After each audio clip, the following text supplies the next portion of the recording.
All right then. All right then. That was quite funny. I pressed I pressed start stream and immediately, like immediately the internet went down. So that's quite funny. It's quite funny. Oh, and we've already dropped down to 200. This one might this one might be a bit haphazard. This one might be a bit odd.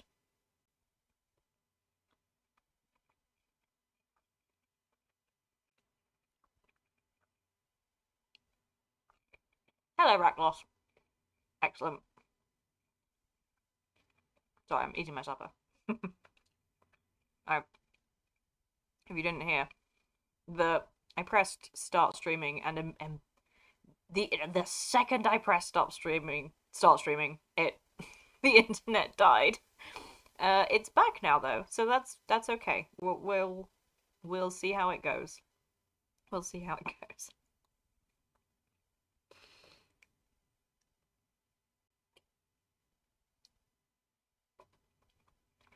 How are you doing?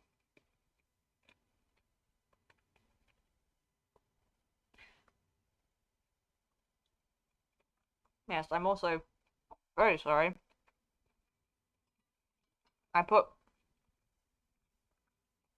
I put all my effort into remembering into learning the song, and any effort thinking about uh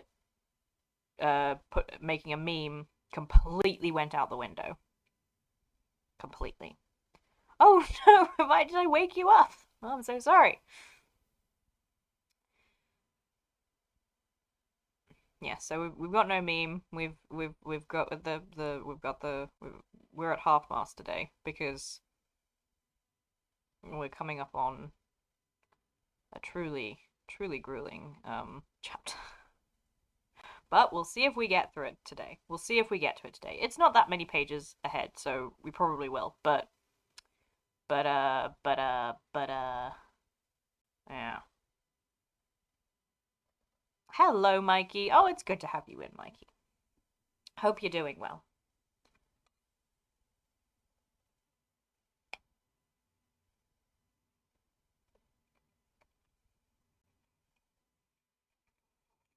Aw. Hello, Jamie. Hello, hello. Excellent. Excellent.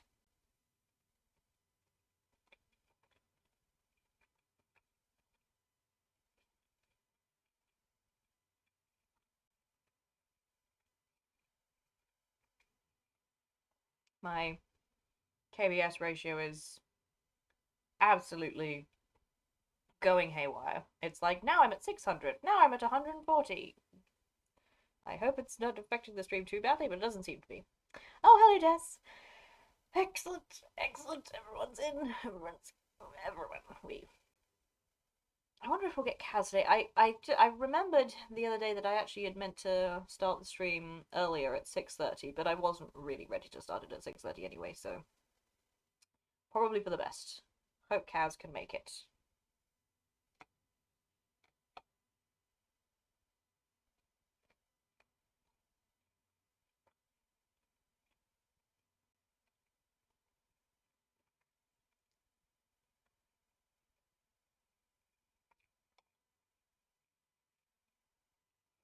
We do have a song today, and I have learned it.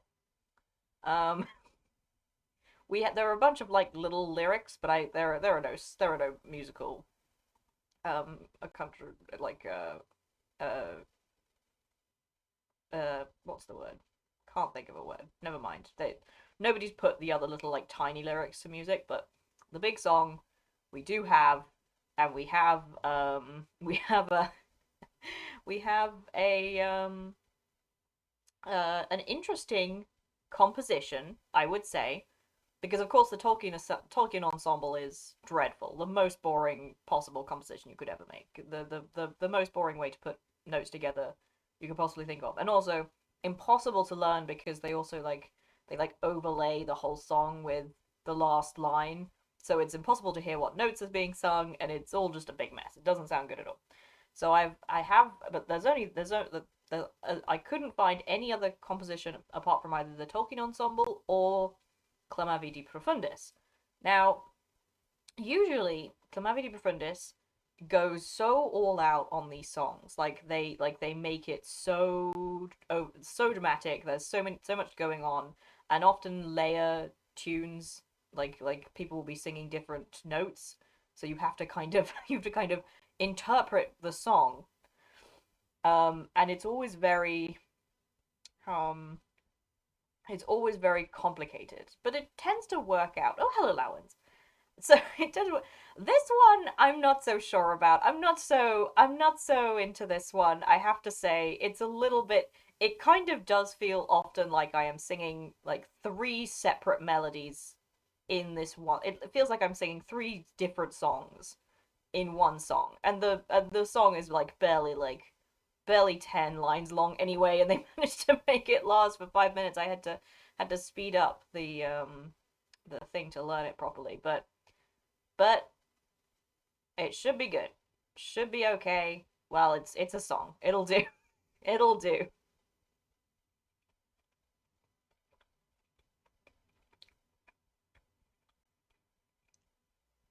Oh yeah, you are very correct. Why is that not happening? Um, huh. That's a very good question. Um, Hello, Psychic Girl. Um,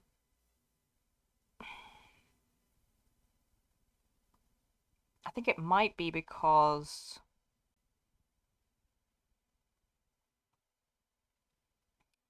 might be because oh,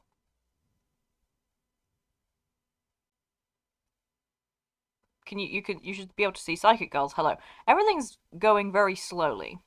Yeah, everything they just didn't recognize it from Raggloss. Can you all hear me?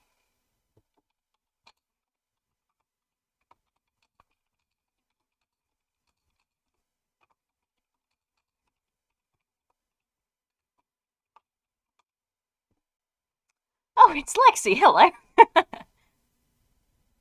Excellent. Okay. All right. There's a bit of a delay. There's a bit of a delay. Hello. Just a wee delay, but that's okay. That's okay. I think because of the way that I like it took a took a bit of a took a bit of a blip to start the stream initially, so I think it's just catching up with itself. But okay, we're all good. Oh, it's very nice to have Lexi in. Okay, all right. Um, we'll wait a bit longer. We'll wait like we'll wait like 5 minutes. It does have the our delay has often been very bad. Our delay has often been like a minute or more. Like it's been really quite unbearable our delay sometimes. But that's because of my internet, but not because of Twitch. But we but it looks like we're gonna be all good despite initial issues. I'll wait like 3 minutes more to see if anybody else arrives, and then we'll get started. I don't think I have a preamble today. I mean, I just have a lot. I've been thinking about a lot of Lord of the Rings things, but none of them have been particularly about this chapter or this section. Actually, that's not true. I have been thinking about. Oh no, that was it. Me and Des, we figured out, or at least we retroactively figured out why there isn't a ditch around Minas Tirith, because this is something I've been agonizing over for ages. I don't understand why they didn't put a ditch around Minas Tirith before it got besieged, because they did have time. Um, and this is also true. This is also true. Mikey is very correct. There has been a lot going on in the Lord of the Rings world, that it wasn't to do the ditch course. Yes, ditch course. Yes, exactly. Oh, look what you've done! Look at what you've done! Look at who you're becoming. No, but that's a good one. That's a good pun. No, Jamie's puns are way more grueling than that. Um, but yes, there has been a lot more. There's been a lot more going on in the Tolkien world than than focusing on the books, certainly. Which has been a grueling time for me. We're not gonna go into it. We're not gonna go into it. We're gonna acknowledge that the teaser trailer arrived. We're gonna acknowledge that we all had a lot of feelings about it. This is not the stream for that. We're not doing this today. We're pretending the show doesn't exist for now. We don't have to think about it. We don't have to get into elf hair discourse. We don't have to get into elf hair color discourse. We don't have to get into Sauron being hot or not, despite the fact we've got no fucking idea who he is in this. We don't have to get into any of it. Today, today we're just talking about the book that we all like, the good one. They did? Really? I did not see this. What is the next seminar topic? Oh, huh. I mean, I get, yeah. I mean, all right. Admittedly, it's so that's gothic as in gothic the aesthetic, or gothic the architecture, or gothic or the goths, the Visgoths goths, or all of the above. Oh, okay. Yes, that would make sense. Um. Oh, okay. Mm-hmm. Well, it doesn't excite me as much as the translation one did, but it certainly mm, sounds good. Can't wait to see it. Mm. The ditch. I'm so sorry. Yes, the ditch. So, please, the ditch. So, so there are siege towers in the Battle of Minas Tirith. There are siege towers. Yeah, and the easiest way, because Minas Tirith has a wall. Damn it! Oh God, that was we're not addressing it. The so Minas Tirith has a wall. It's very tall, very big, unassailable. Essentially, it is in terms of Numenorian architecture and Numenorian technology. This wall will not fall down. They can't destroy it. It's an indestructible wall. Which means the only way to get into Minas Tirith is either going over the top of the wall or breaking down the door and going through that way. And one of those ways of getting over the wall is using a siege tower, which the orcs know because they make siege towers and they use them. And the thing is that there is a very easy way to stop siege towers getting to your wall. Is that you dig a ditch before the wall? You dig a ditch, and then the siege towers can't. They're obviously like they can't roll into it unless they bring bridges and they have to get orcs up there and put them all on this thing and then roll them over. Whole palaver that you don't want to do because you're gonna get your orcs killed and they're standing there being shot at.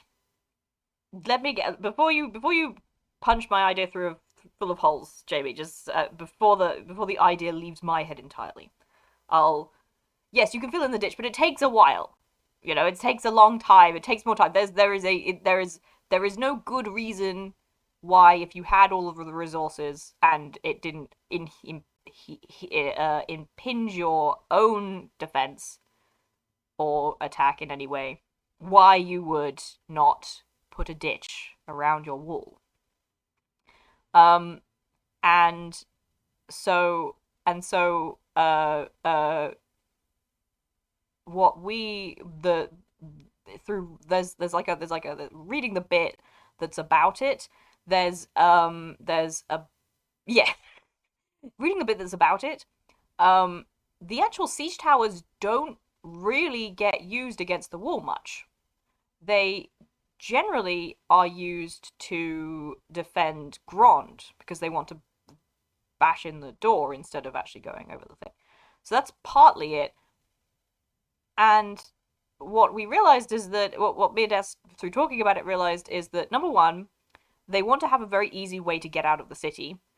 So if they dug a ditch around the whole way, including the front of the gate, obviously that would be nigh on impossible to get your horses over and around unless you built a bridge over the top. And all of this like fiddling and stuff, you have to, and the ditch would have to be really large and very long. You'd have to stretch all the way around the whole wall, which is huge because it's a city. Um, and then also added to that, I just they just didn't have they just didn't have the number of people required to do it. They just didn't have enough time and it didn't have enough people because they have the decision basically seemed to be either rebuild and repair the Ramus or dig the ditch. Like they did not have enough people to do both. So that's the most likely answer. Or they yeah no they wouldn't lack the shovels. They would lack the men to use them. They definitely did not have enough men to enough like especially like they didn't have enough people to just dig this ditch and repair the Ramus at the same time, and probably repair other places inside the city. So that is we have decided, we've come to that conclusion. That must be the reason why they didn't dig this ditch, which would have been helpful. But admittedly, it doesn't seem like because again the wall is so large and the city itself is so like you wouldn't want. Hello, Alexander. It's good to have you. Oh, I'm glad I waited. I'm glad I waited for the ditch course to be finished before we started reading. So because the wall is so large, and you don't really want to just be kind of filtering in people to the top of the wall so that they get killed. And also it makes you vulnerable to if you put all of your men inside a tower which might be flammable, and there's a lot of reasons why. Well, we'll do that, and then that can be the preamble for the next time. But since we have enough people, I would say that's for now. The ditch course is over.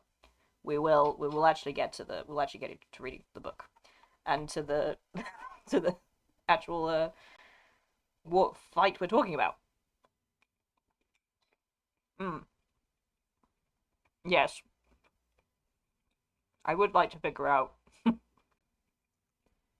where he's being very silly because I know for a fact that there are parts of like the military setup that Tolkien has created that is insane. Like he actually does more kind of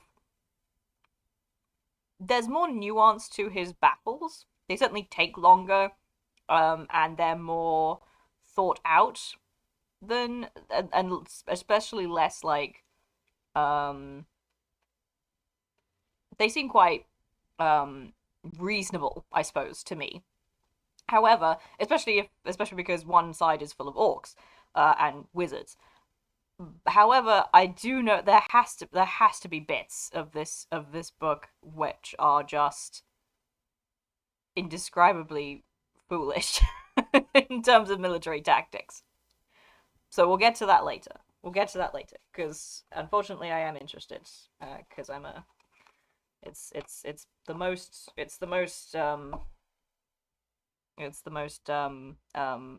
cancelable thing about me. I do like swords and I do like to talk about war. I do like it. Okay, so last time because so Aemir had just found because it was a long time ago. So let's give a recap. Eowyn had just killed the Witch King with Merry's help, and Aemir had just found his sister apparently dead, and it drove him into a frenzy. And now the Riders of Rohirrim have gone from singing songs and being pretty confident about their chances in this war. It seemed like it was going well. Now all they want they're just screaming death like a fey tide of blood and fury because of um Amir's apparent sister's death. But we've left him because Mary is the one we're staying with. Ugh. And we're going to get to the end of the battle. We're very much going to get to the end of the battle in this, but then you jump back into when you get to the Pyre of Denethor. So I also couldn't find the other walking video that I did for Minas Tirith, which is very very unfortunate. So you're gonna have to walk through the Farinorian one.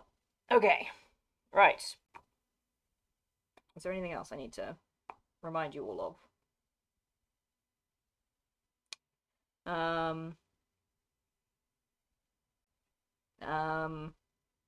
Eowyn, Denethor. Yep. That's basically it. Okay. So we're still at the Battle of the Pelennor Fields. And still, Meriadoc, the hobbit, stood there, blinking through his tears, and no one spoke to him. Indeed, none seemed to heed him. He brushed away the tears and stooped to pick up the green shield that Eowyn had given him, and he slung it at his back. Then he looked for his sword, and that he had let fall. For even as he struck his blow, his arm was numbed, and now he could only use his left hand. And behold, there lay his weapon, but the blade was smoking like a dry branch that had been thrust in a fire, and as he watched it, it writhed and withered, and was so consumed. Ooh, so passed the sword of the Barrow Downs, work of Westernesse. But glad would he have been to know its fate, who wrought it slowly long ago in the North Kingdom, when the Dunedain were young, and chief among their foes was the dread realm of Angmar and its sorcerer king. No other blade, not though mightier hands had wielded it, would have dealt that foe a blow so bitter, cleaving the undead flesh and breaking the spell that knit his unseen sinews to his will. So yes, this is the thing. I know I made the post, but that was more about it being funny. It's sword lore. Yeah, we've got some sword lore. But so this is the thing. So Mary essentially, like by hitting him with the sword, Mary made the Witch King mortal, and then Eowyn killed him. So that was how this worked, essentially. So it was certainly a what's the word? It was prophetic death rather than meet these requirements death. it was Men now raised the king, and breaking the net on his own. Yeah. Men now raised the king, and laying cloaks upon spear truncheons, they made shift to bear him away towards the city, and others lifted Eowyn gently up and bore her after him. But the men of the king's household they could not yet bring from the field, for 7 of the knights had fallen there, and Deorwyn, their chief, was among them. So they laid them apart from their foes and the fell beast, and set spears about them. And afterwards, when all was over, men returned and made a fire there, and burned the carcass of the beast. But for Snowmane they dug a grave, and set a stone upon which was carved in the tongues of Gondor and the mark, "Faithful servant, yet master's bane, Lightfoot's foal, swift Snowmane." That seems mean. I always felt that was mean. Like, it's not like it was Snowmane's fault. Like, he didn't mean to fall on him. it's very mean. It seems mean to remember him that way, but whatever. Green and long grew the grass on Snowmane's howe, but ever black and bare was the ground where the beast was burned. Now slowly and sadly Merry walked beside the bearers, and he gave no more heed to the battle. He was weary and full of pain, and his limbs trembled as with a chill. The great rain came out of the sea, and it seemed that all things wept for Theoden and Eowyn, quenching the fires in the city with grey tears. It was through a mist that presently he saw the van of the men of Gondor approach. Imrahil, Prince of Dol Amroth, rode up and drew rein before them. "What burden do you bear, men of Rohan?" he cried. Theoden King, they answered. He is dead, but Eomer King now rides in the battle, he with the white crest in the wind. Then the prince went from his horse and knelt by the bier in honour of the king and his great onset, and he wept. And rising, he looked then on Eowyn and was amazed. Surely here is a woman, he said. Have even the women of the Rohirrim come to war in our need? Nay, only one, they answered. The Lady Eowyn is she, sister of Eomer, and we knew naught of her riding until this hour, and greatly we rue it. Then the prince, seeing her beauty, though her face was pale and cold, touched her hand as he bent to look more closely on her. Men of Rohan, he cried, are there no leeches among you? She is hurt to the death, maybe, but I deem that she yet lives. And he held the bright burnished vambrace that was upon his arm before her cold lips, and behold, a little mist was laid upon it, hardly to be seen. Haste now is needed, he said, and he sent one riding back swiftly to the city to bring aid. But he, bowing low to the fallen, bade them farewell, and mounting rode away into battle. And now the fighting waxed furious on the fields of the Pelennor. Sorry, I just love that bit because it's like it's so characterful. There's such a lot of character there. It's both Imrahil is somewhat of medically trained. It's Imrahil weeping for Theoden, which kind of gives you this idea that he knew him in the past, which I always find interesting. It's like this unknown, unseen tether between Imrahil and Eowyn, which I always just find very sweet. I just like it as a moment. I like that Imrahil is that this is something that he does. I always like that. And now the fighting waxed furious on the fields of the Pelennor, and the din of arms rose upon high, with the crying of men and the neighing of horses. Horns were blown, and trumpets were braying, and the Mumakil were bellowing as they were goaded to war. Under the south walls of the city, the footmen of Gondor now drove against the legions of Morgul that were still gathered there in strength. But the horsemen rode eastward to the succour of Eomer, Hurin the Tall, Warden of the Keys, and the Lord of Lossarnach, and Hiorluin of the Green Hills, and Prince Imrahil the Fair with his knights all about him. Not too soon came their aid to the Rohirrim, for fortune had turned against Eomer, and his fury had betrayed him. The great wrath of his onset had utterly overthrown the front of his enemies, and great wedges of his riders had passed clear through the ranks of the Southrons, discomfiting their horsemen and riding their footmen to ruin. But wherever the Mumakil came, there the horses would not go, but blanched and swerved away, and the great monsters were unfought, and stood like towers of defence, and the Haradrim rallied about them. And if the Rohirrim at their onset were thrice outnumbered by the Haradrim alone, soon their case became worse, for new strength came now steaming to the field out of Osgiliath. There they had been mustered for the sack of the city and the rape of Gondor, waiting on the call of their captain. He now was destroyed, but Gothmog, the lieutenant of Morgul, had flung them into the fray. Easterlings with axes and Varegs of Khand, Southrons in scarlet, and out of far Harad, black men like half trolls, with white eyes and red tongues. Yeah, that's so that's so the thing is so oh, hello Antonia. Oh, and Honeybee, excellent. Good you've arrived. Indeed. So the thing is, so like this is definitely like that he's saying like half trolls. This is that they're just black people. It's just black people that he's talking about. Um, oh God. I have so much. I have I've the happenings that shall not be named in the Tolkien fandom currently, and especially on Twitter, have just made me so. I just have a constantly boiling anger and frustration about this and the and people and the way everybody is. It's because see this is the thing. It's been very it's the struggle of we'll talk about it very briefly. It's the struggle of people in the fandom trying to combat very obvious racism from others who, you know, don't like the more actors of color who have been cast in the Rings of Power show. They don't like it, so they're being racist about it. And then all of the fans who are like trying not to be racist, I guess, are all like, no, Tolkien wouldn't have approved because Tolkien wasn't racist, and you're all it's all you're being it's against what he said. Now, I just it's not a good argument. It's not a good argument, and it's kind of facetious and unnecessary. We don't have to do this.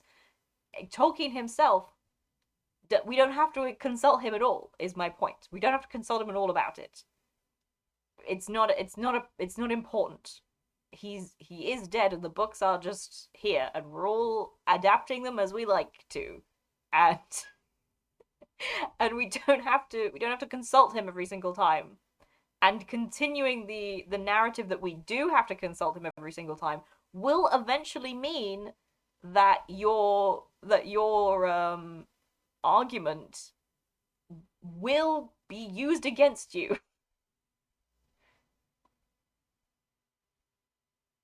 Yes, exactly. Like, but mainly, but like even just like not in a moralistic sense.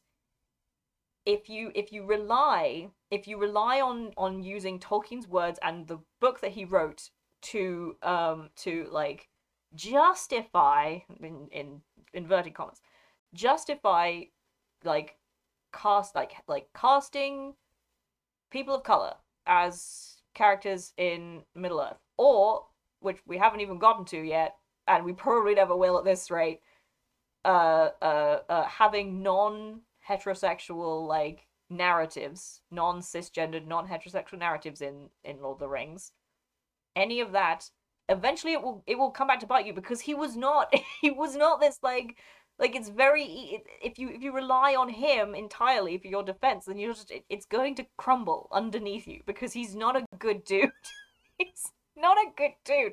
Like he's a complicated dude, and suddenly he said some interesting things about yeah, you missed it, and I like a fool I did not miss it. Uh and it was just a lot, like there was a lot of tweets that I had to ignore. Not because they were racist, but because I could just see where they were going. Exactly. Like that's the issue. Like that's the major issue. You should not you should not care more about a dead man's opinion than real living people who exist, who are also fans of the book, and they exist, and they would like. Yes, exactly. What if we just used our own personal morals here? Um, it's it's so ugh. It's I was having a long discussion with people talking about this. Like a lot of people like would come in and be like, well, but I'm fine with canon compliant. Why wouldn't they make it canon compliant characters of color or anything? As if the color of any of these characters' skin even matters in the slightest. Because in like the problem with the books is actually more that like the racism is built in because it's almost racist to its core because of this concept of dark men versus middle men versus high men. Like it is a narratively you can't separate it from the books. It is very important to the plot that there are dark men and there are high men and there are middle men, and you have to figure that one out yourself. You have to accept that that exists as both a concept and a like a lore tidbit, and you just have to accept it, and then you have to figure it out around it. And in the ways you figure out around it includes canon breaking. Some of it's gonna have to be canon breaking, even if it's you're breaking the canon of like Nature of Middle Earth or whatever secret diary that somebody's found from Tolkien this time. Like, it's actually fine. it's actually okay to change the book. I'm just it's okay to this listen, I know I sound like a hypocrite. It is okay to change the book. It's okay to change it just so long as it's good. What you're changing it is good. That's my point. Like if you're changing it to be good, then I don't have a problem with it. But um yeah. So that's I've got that off my chest now. So we can keep reading. We can keep reading the book. It's ugh. And also, just sorry, just one more thing. It's the bit where people are like, "This is not what the Tolkien fandom is about. This is not what it's about. It's not about this. It's not about being racist. We're not like this." Is a fundamental like either you are being willfully ignorant or you are just so naive that you don't know about like the Return of the Kings plural website or the Nazis who use the book for regularly or the various Nazi conspiracy theories around Tolkien, any of it. Apparently, like I mean, admittedly, I did not know about it until recently. But then again, a lot of the people who were saying this were like tenured scholars who call themselves Tolkien scholars, and they are not allowed to not know about this. They're not allowed to say that the fandom that this isn't what the fandom is about and isn't what they're not allowed to say that. They have to start saying we should do better than this is what they have to start saying, but they haven't gotten there yet. It's all too much. It's too happy families for me at the moment. Everyone's too eager to be like, no, Tolkien was good. He was about this and this and this. mm. Mm. That yes, exactly. And you know what? Most most of the English ones too. Most of the English ones as well. Like you fucking go into Lord of the Rings Online, even into the roleplay community of Lord of the Rings Online, and not and every week there will be a discourse. There will be Nazi talking points in there. There will, and you have to figure out how to or like me, leave, which I did. Mm. It's all fucked. But the book lends itself to it. It's very easy. It's very easy. Literally because of the dark men versus middlemen versus high men thing. Like he baked it in. That's Nazi ideology. That's literally Nazi. He just it's baked into the book. How do you not see? What's not clicking? We've enough. We'll read the book. We'll read it. We'll read the rest.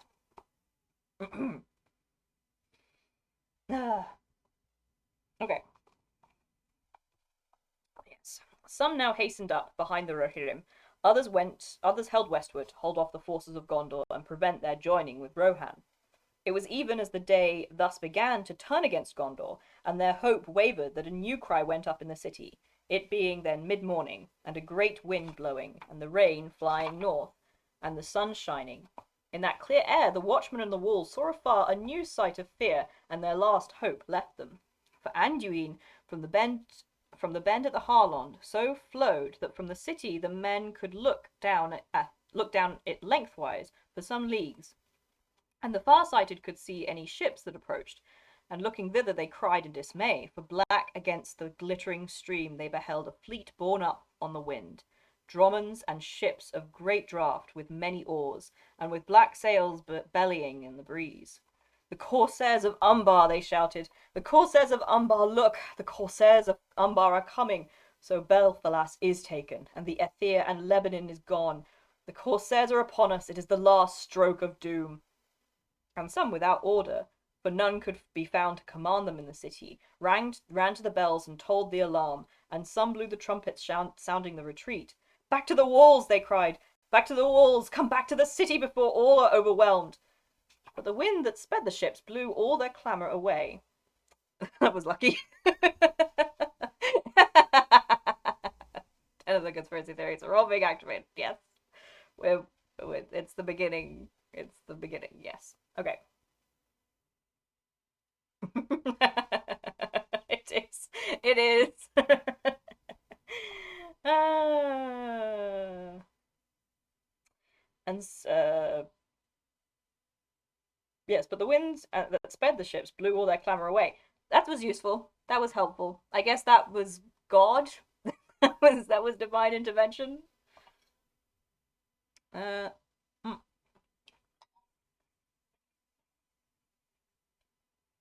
um, the Rohirrim indeed had no need of news or alarm. All too well they could see for themselves the black sails, for Eomer was now scarcely a mile from the Harlond, and a great press of his first bows was between him and the haven there. While new foes came swirling behind, cutting him off from the prince, now he looked to the river, and hope died in his heart, and the wind that he had blessed he now called accursed. But the hosts of Mordor were enheartened, and filled with a new lust and fury they came yelling to the onset. Stern now was Eomer's mood, and his mind clear again. He let blow the horns to rally all men to his banner that could come thither, for he thought to make a great shield wall at the last, and stand and fight there on foot till all fell, and do deeds of song on the fields of Pelennor, though no man should be left in the west to remember the last king of the Mark. So he rode to the green hillock, and there set his banner, and the white horse ran rippling on the wind.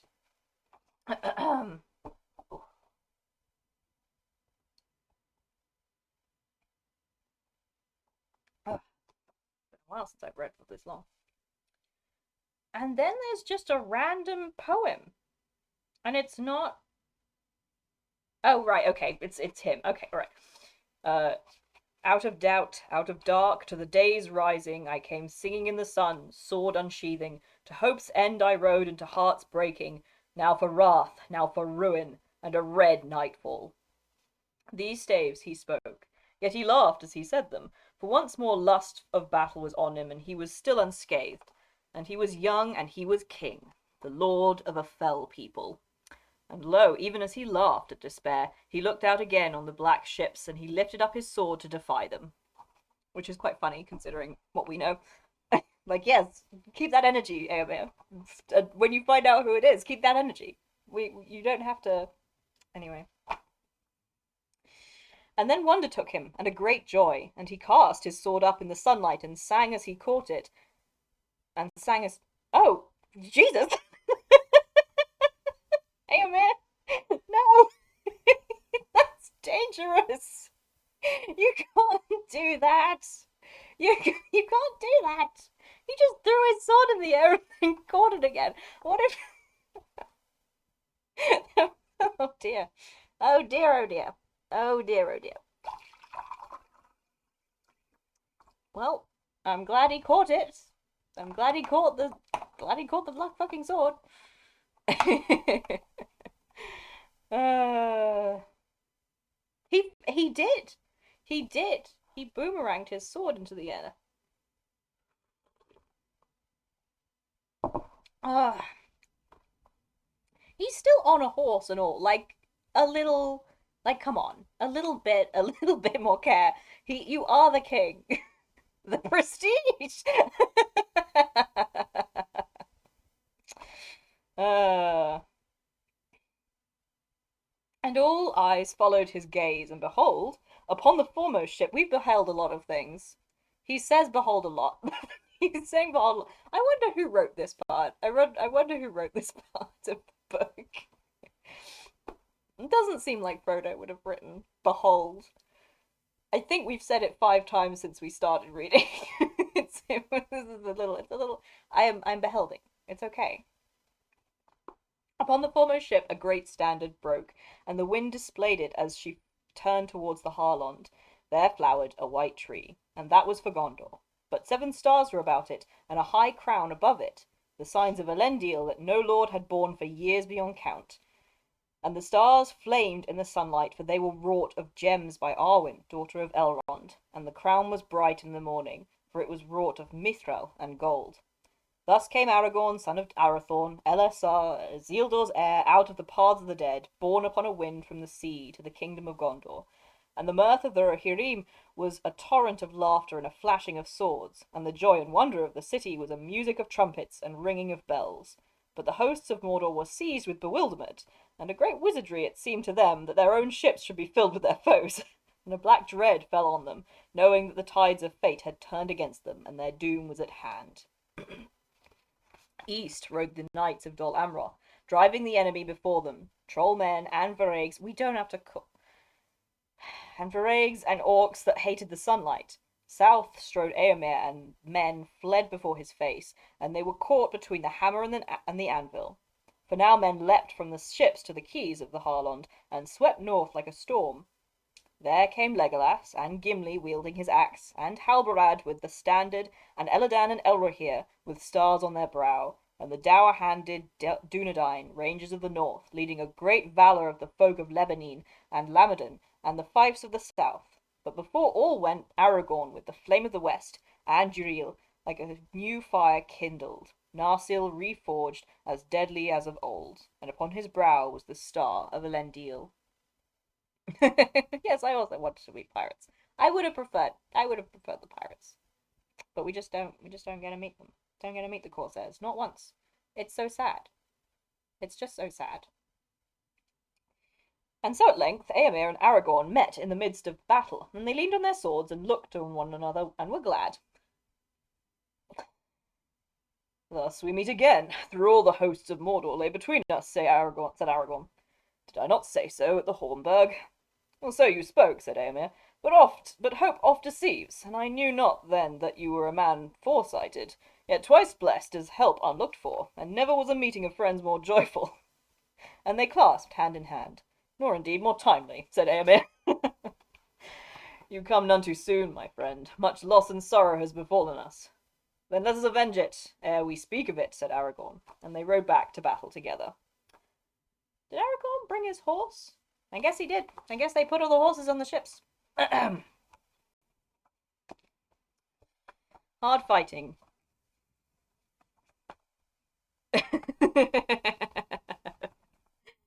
Yes, I mean it's certainly like again it's I mean I can understand why they did this because like again I understand especially Peter Jackson, who is much more of a like horror, like he's a horror filmmaker more than this type of filmmaker. And actually, if he'd lent on the horror film aspect, it might have been a better film. But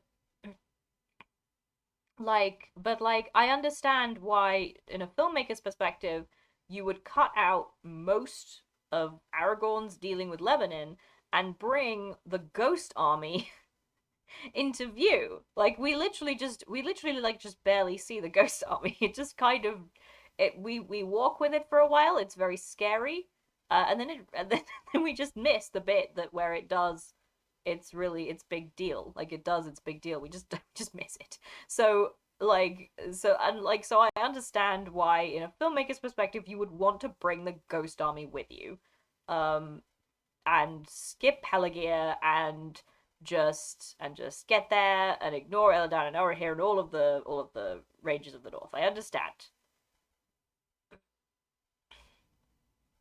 I mean Halbarad, like how I like he would have done Halbarad badly, but like I don't think it would have mattered much because all Halbarad does is he arrives, he's like, "Hello, I'm kind of depressed," and then he gets to the gates of the Paths of the Dead, and he's like, "Nah, I think I'm gonna die. I think I'm gonna die in a bit. This is a terrible place. I hated it. This is a bad door.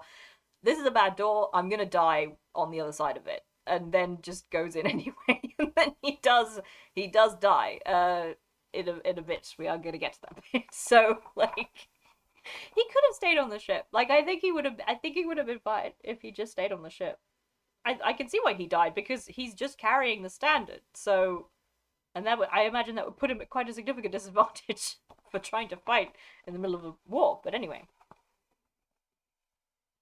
hard fighting and long labour they had still, for the Southrons were bold men and grim and fierce in despair, and the Easterlings were strong and war-hardened and asked for no quarter. And so, in this place and that, by burned homestead or barn, upon hillock or mound, under wall or on field, Still they gathered and rallied, and fought until the day wore away. Then the sun went at last behind Mindaluin, and filled all the sky with a great burning, so that the hills and the mountains were dyed as with blood. Fire glowed in the river, and the grass of the Pelennor lay red in the nightfall. And in that hour the great battle of the field of Gondor was over, and not one living foe was left within the circuit of Ramus. All were slain, save those who fled to die, or to drown in the red foam of the river. Few ever came eastward to Morgul or Mordor, and to the land of the Haradrim came only a tale from far off, a rumour of the wrath and terror of Gondor. That's depressing. That's depressing. He really did. Okay, hang on. Aragorn and Éomer and Imrahil rode back towards the gate of the city, and they were now weary beyond joy or sorrow. These three were unscathed, for such was their fortune and the skill and might of their arms, and few indeed had dared to abide them or look on their faces in the hour of their wrath, but many others were hurt, or maimed, or dead upon the battle. The axes hewed Forlong as he fought alone and unhorsed, and both Duilin of Morthond and his brother were trampled to death when they assailed the Mumakil, leading their bowmen close to shoot in the eyes of the monsters. Neither Hyrluin the Fair would return to Pineth Gelin, nor Grimbold to Grimslade, nor Halbarad to the Northlands, dour-handed ranger. No few had fallen, renowned or nameless, captain or soldier, for it was a great battle, and the full count of it no tale has told. So long afterward a maker in Rohan said in his songs, a song of the Mounds of Munberg, right, before we get into this. So again, this is a song, and I'm about to sing it because I have learned it. But the only composition I could find was Clamavity Profundis. And whilst usually they're songs which are like this kind of weird medley that are kind of complicated and often have lots of different parts, sound good, this one is a little awkward. It's a little awkward, but it sounds okay. And I'm hoping my voice will hold out for it, because admittedly my voice is also not particularly happy with me recently, and my ear for it has also gone a bit because I've got ear problems. So we'll try. Let's see if I can. Right.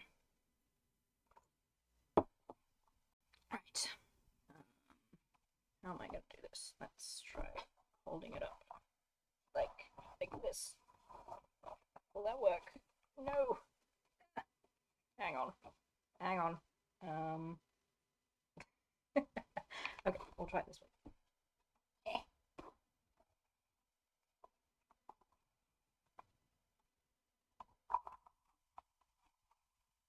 You gonna stay? You gonna stay like that? Yes. Okay. We heard of the horns in the hills ringing, the sword shining in the South Kingdom. Oh dear, this is not working. Steeds went striding to the stoning land, as wind in the morning, war was kindled. There Theoden fell, Thangling mighty, to his golden halls, and green pastures in the northern fields, never returning, High Lord of the host.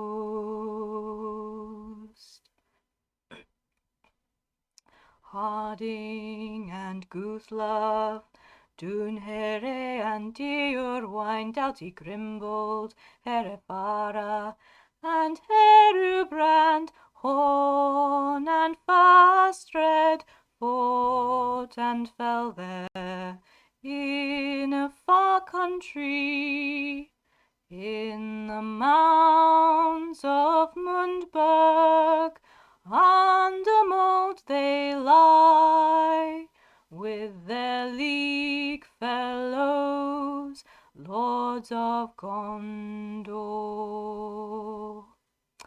Neither heal in the fair to the hills by the sea, nor for long the old to the flowering vales, ere to Arnark, to his own country, returned in triumph, nor the tall bowmen dare Rufin and Duil into their dark waters. Meres of Morthond under mountain shadow, death in the morning and at day's ending. Lords took and lowly, long now they sleep under grass in Gondor.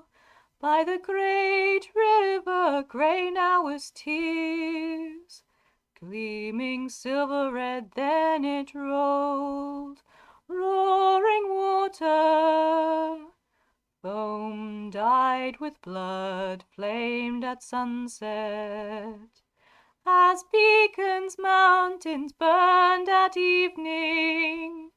Red fell the dew in Ramaseko.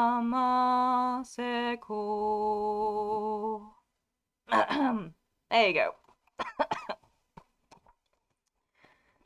It's a very depressing poem, but I guess that it's a depressing song, but I guess that makes sense. It is basically it's like a song. It's like a lament song that was written, I'm pretty sure, quite a number of years after this happened. So, yeah. I'm gonna have some more myself. Wow, that is the end of that chapter. Oh, thank you. Thank you so much. I'm glad, because it wasn't sounding that good when last I tried singing it. But I think the thing is that if I talk for a long time, it opens up my voice box better, so I sound better, I think. But thank you very much. I had a good time learning it. Let me have a bit of myself. We actually need. We're gonna have just a brief, like a little break. This is your bathroom break now, because that's the end of that chapter. That is the end of that chapter. It just ends on that. And and the next chapter is the Pyre of Denethor. This is like, and we've only been going for like an hour, so everyone take your time. We're breaking for 11s. And I need a break too.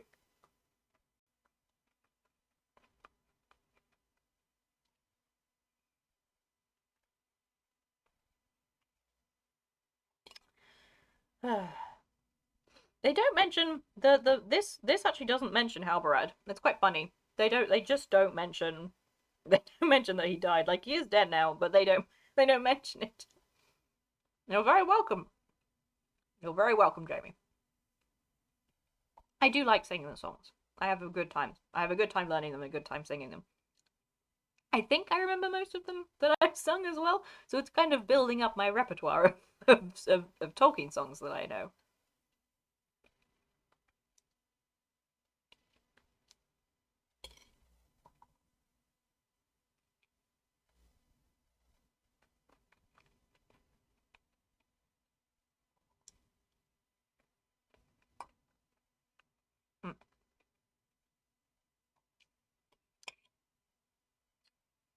So I guess Rohan just kind of didn't care that much about Halbarad, or maybe he didn't fit into the songs. They were more.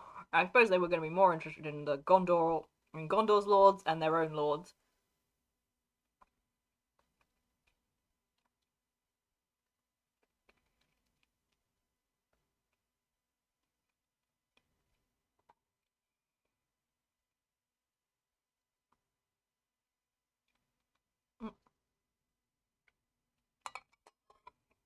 What was that they said about the Mumakil?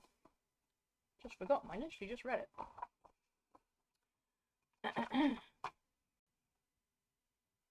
Oh right, because Duelin, yeah, yeah. So they don't like Tolkien never like he never specifies like how they dealt with the Mumakil. Like he never says. There's never any specification that we know that Duelin and Derufin assailed the Mumakil, and they died because they were trampled underfoot, trying to shoot the eyes of the monsters. But we don't know if their archers succeeded, uh, or if they didn't succeed, what happened? What the hell happens to them afterwards? Anyway, so yes, it's a little, it's it's a little, I would. It's just so funny to create these giant like prehistorically huge elephants that are basically walking towers with archers on top of them, and then just never explain never explain how they dealt with it. Maybe Tolkien was just like, yeah, I don't want to tell them. I don't want to tell them how to deal with how they dealt with it. It's too difficult to figure out how they dealt with them. I've right. Everyone can figure it out themselves. Their imagination can figure it out. Um. Ooh, yeah.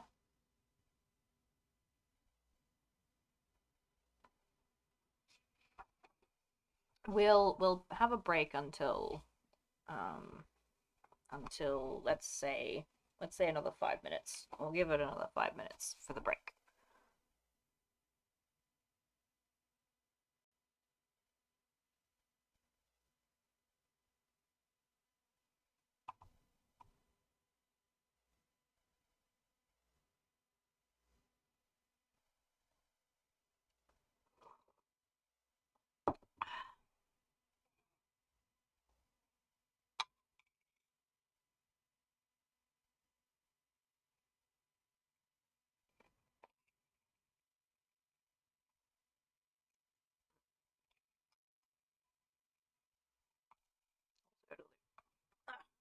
Back in a sec.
Okay. Uh, are we all back? How are we all? Sound off. Everyone ready to get started again? Be ready to get. Actually, we'll give it a few more minutes. But are we ready? Are we ready? I'm not ready. Actually, I don't. Uh. uh,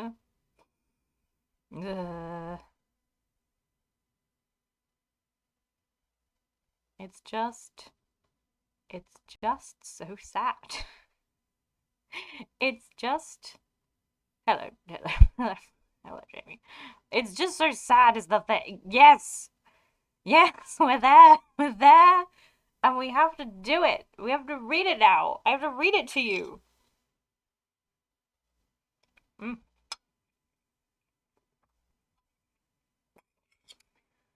Ugh.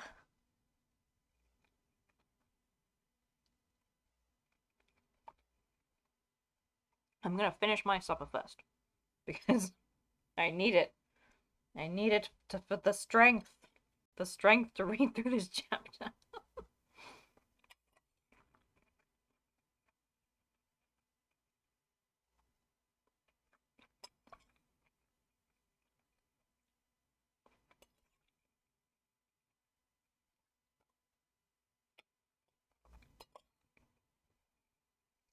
Hmm.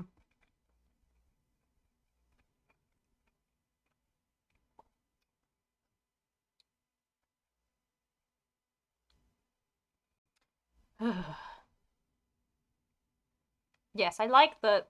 I like that Imrahil.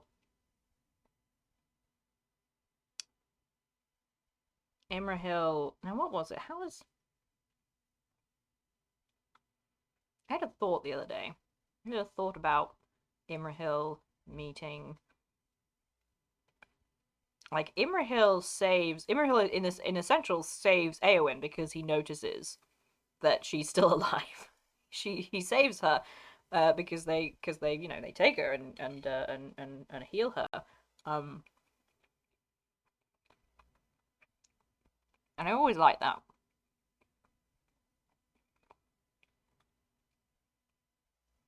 And the thing is, in a bit, Imrahil, it's gonna be hard to read him. He's not like fully, like he's not completely like kowtowing to like it is, or at least he's not brown nosing. I guess he's not brown nosing to Aragorn. He's it's a little hard for me to read, but I do get it. I do get why he's like this. Because in a bit we're also going to read. We're going to read. I'm trying not to think about what we have to read in a bit, but in a bit we're going to be reading Aragorn's. Oh, hello, welcome in. You just missed the end of the Battle of the Pelennor, but we're on to it's well welcome in to oh, it's Connor. Of course, I was trying to figure out whose name that was, but yes, Connor. We've just you have arrived just in time. We are about to get to, yes, emotional damage. We're about to read The Pyre of Denethor, which is a great chapter. It's great. It's really well written, and I am excited to read it. I'm excited to read it. I want to read it too. I want to read everything that Gandalf says in this chapter. Gandalf says the best things in this chapter, y'all. Gandalf Gandalf is so bearable in this chapter. He's so it's one of his it's one of his most notable qualities is how bearable he is in this chapter. I specifically I can bear him in this chapter. Okay. All right. Enough of a break.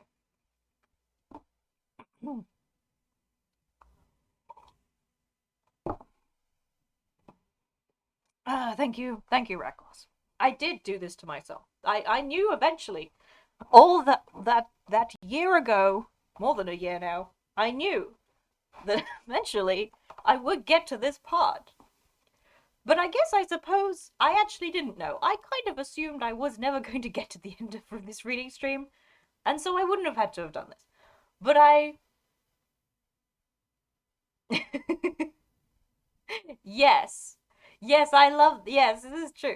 It is. I love the part. That is also my favorite part. I love the part where Gandalf meets Imrahil and Pippin and he knows where Imrahil is. He knows where Pippin is. And Pippin comes to him and says, Denethor, Gandalf, Denethor is about to burn himself and his son alive. And Gandalf is like, I wonder if there's any like personal family connection around who might have some kind of like trust based relationship with this man who I could bring with me or indeed send on his own to go and deal with his family. Um Because of course it shouldn't be me going up there because Denethor hates me and I hate him back. But so I won't go myself. I'm gonna send the other guy, but and then I'll help. Which is a unique thing for me to do, but I've decided today it is the hour for me to be helpful. He's standing right next to me. Okay, let's do it. Let's do it. Let's read this bit. Let's read it. Another drink of water.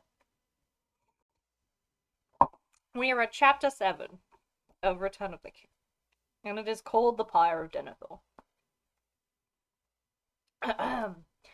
When the dark shadow at the gate withdrew, Gandalf still sat motionless. But Pippin rose to his feet, as if a great weight had been lifted from him, and he stood listening to the horns, and it seemed to him that they would break his heart with joy. And never in after years could he hear a horn blown in the distance without tears starting in his eyes.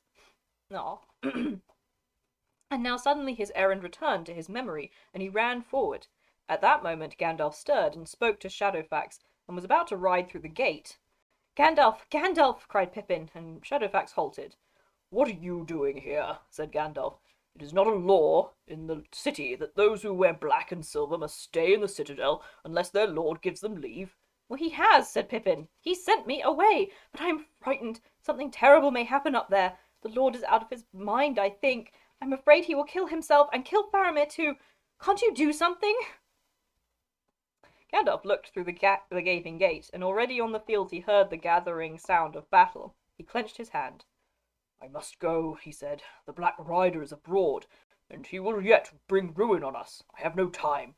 "But Faramir!" cried Pippin. "He is not dead, and they will burn him alive if someone does not stop them." "Burn him alive?" said Gandalf. "What is this tale? Be quick." "Denethor has gone to the tomb," said Pippin, "and he has taken Faramir, and he says we are all to burn, and he will not wait, and they are to make a pyre and burn him on it, and Faramir as well, and he has sent men to fetch wood and oil, and I've told Beregond, but I'm afraid he won't dare to leave his post. He's on guard, and what can he do anyway?" So Pippin poured out his tale, reaching up and touching Gandalf's knee with trembling hands. How did he reach? Wait, no. How would he reach Gandalf's knee? I suppose it's just about. I suppose if it's on the horse, he's on the horse, and then it's just about. He's just. I suppose also he drank from that, so he's just about tall enough to reach Gandalf's knee. Okay, all right. I'm clasping straws here. I'm clasping straws. With trembling hands. "Can't you save Faramir?" "Maybe I can," said Gandalf. "But if I do, then others will die, I fear. Well, I must come, since no other help can reach him. But evil and sorrow will come of this, even if the heart of our stronghold, the enemy has taken power to... even in the heart of our stronghold, the enemy has power to strike us." I've lost Gandalf's voice. Sort of. We won't mind. Who cares? "For his will it is that is at work. For his will it is that it is work." There. Having made up his mind, he acted swiftly, and catching up Pippin and setting him before him, he turned Shadowfax with a word. Up the climbing streets of Minas Tirith they clattered, while the noise of war rose behind them. Everywhere men were rising from their despair and dread, seizing their weapons, crying one to another, "Rohan has come!" The captains were shouting, and companies were mustering. Many already were marching down to the gate. They met the Prince Imrahil, and he called to them. "Whither now, Mithrandir? The Rohirrim are fighting on the fields of Gondor. We must gather all the strength we can find. We must gather all the strength that we can find." There he is. And then Gandalf says, "Hey, come with me. Your brother-in-law is having a bit of a bad time." And then he does. He goes. Except that's not what's written in the book. What's written in the book, it says, "You will need every man and more," said Gandalf. "Make all haste. I will come when I can, but I have an errand to the Lord Denethor that will not wait. Take command in the Lord's absence."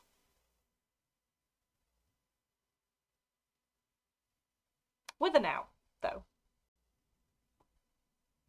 Like, what? He just doesn't tell him. He just he just doesn't tell him. He just doesn't tell him. He has an errand. Denethor has given him an important errand, and he's got to go up and deal with it. He's got to go up and deal with it, and it's an important errand that Denethor has given him, and Imrahil shouldn't worry about it. He shouldn't worry about it. It's not like Gandalf can't do anything that Imrahil can do. It's anyway. He just doesn't tell him. He just doesn't tell him. This is because it's like this is his nephew as well. Like he just doesn't tell him. Like, what if he hadn't managed to do anything? Like, what if Gandalf had failed and both Denethor and Faramir were dead, and he had to tell Imrahil that? And Imrahil's like, "Wait, you mean that was what you were doing when you left? What?" Anyway, they passed on. They passed on. Now listen, quiet for once.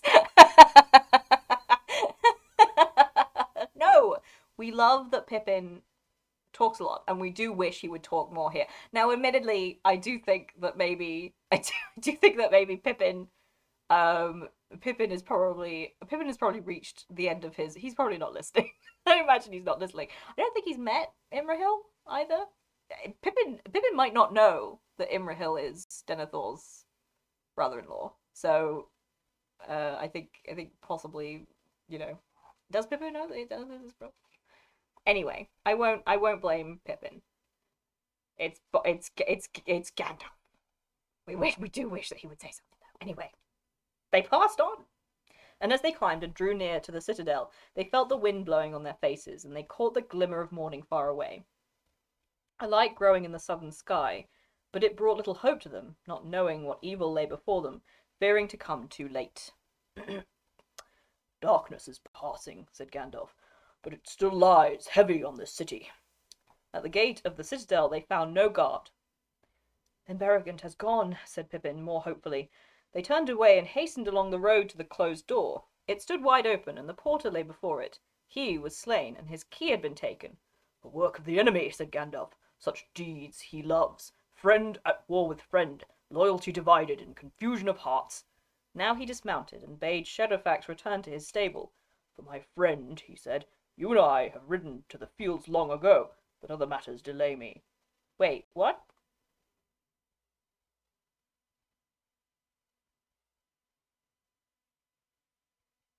Oh, I see. He's talking to Shadowfax. I was like, oh my god, does Gandalf know this dead man, and is he worried about him? Like, did they ride to war together? No, it's the horse. No, it's the horse that he's worried about. He's just worried about the horse. He's sending him away. Yep. I've had enough of Aragorn Horse Girl. I want more talk about Gandalf Horse Girl. I need more discussion about Gandalf the Horse Girl. It's very important to me. For now, my friend, he said, you and I have ridden to the fields long ago, but other matters delay me. Yet come swiftly if I call.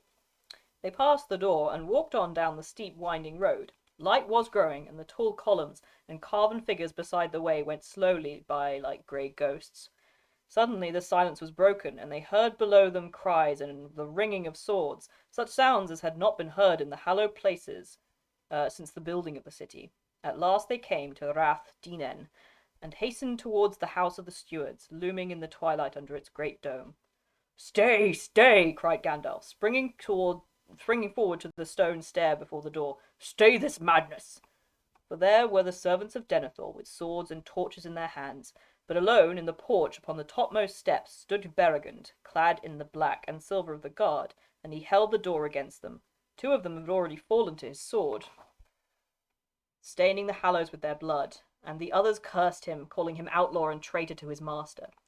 Even as Gandalf and Pippin ran forward, they heard from within the house of the dead the voice of Denethor crying, Haste, haste! Do as I have bidden! Slay me this renegade, or must I do so myself? Upon the door, which Beregond held shut, was with his left hand was wrenched. Thereupon, the door which Berigund had shut with his left hand was wrenched open, and there behind him stood the lord of the city, tall and fell. A light like flame was in his eyes, and he held a drawn sword. But Gandalf sprang up the steps, and the men fell back from him and covered their eyes, for his coming was like the incoming of a white light into a dark place, and he came with great anger.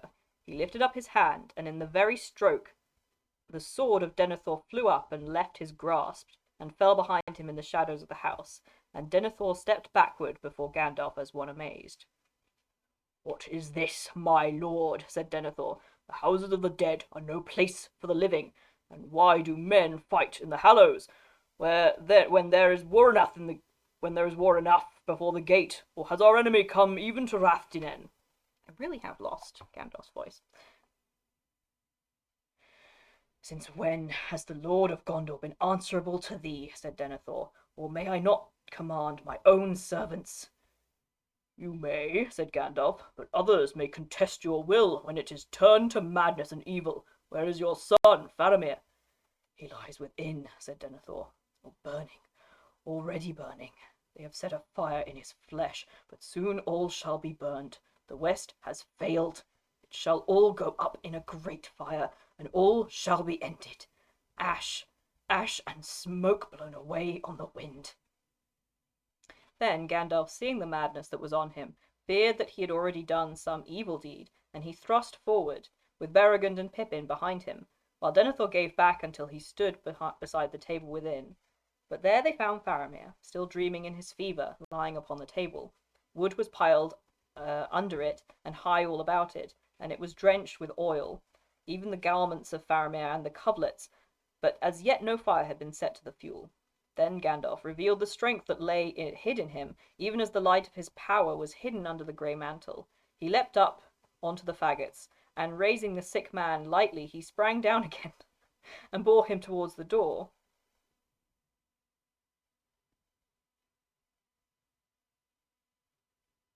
I'm just...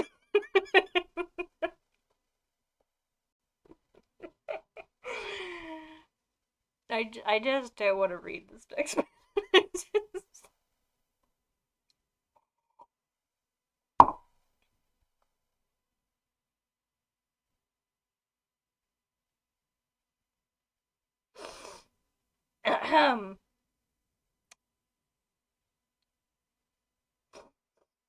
I'm fine. Fine, and I can read this. I can do it. I can. Okay, listen. I can do it. Denethor started, as one waking from a trance, and the flame died in his eyes, and he wept, and he said, "Do not take my son from me. He calls for me." "He calls," said Gandalf, "but you cannot come to him yet, for he must seek healing in the threshold of death, and may find it not. Whereas your part is to go out to the battle of your city, where maybe death awaits you. This you know in your heart." "He will not wake again," said Denethor. "Battle is vain. Why should we wish to live longer? Why should we not go to death side by side?" "Authority is not given to you, steward of Gondor, to order the hour of your death," answered Gandalf. "And only the heathen kings under the domination of the dark power did thus, slaying themselves in pride and despair, murdering their kin to ease their own death." Then passing through the door, he is a really buff old man. Okay, I'm ignoring a lot of the pain of this bit because I'm just okay. So he no, but when Denethor says that he's not, Faramir isn't there. So so what he literally means is suicide. Suicide is the way is what's associated with the heathen kings of old. It's the suicide, not the burning. Which makes sense because this whole bit is entirely about the moralization of suicide. Authority is not given to you to decide the manner of your death. Which is such a curious... It's such a... Sorry. No, we can't... We actually... No, I can't do this yet. I can't do this yet. We'll do it later. We'll do it later. Yeah, Mikey, it's great. And you know what's even better? It's how much Catholic scholars love it. It's how much Catholic scholars love to talk about it and love to discuss it regularly and love to discuss it like it is just discuss it as like it is just an accepted truth. Like it's just fine to say. It's not even it's just it's of course that is true. Exactly though. Aragorn just like Aragorn chooses the manner of his death. He chooses it. It's driving me insane. It's fine because he does it in a god honoring way. How to commit suicide in a god honoring way.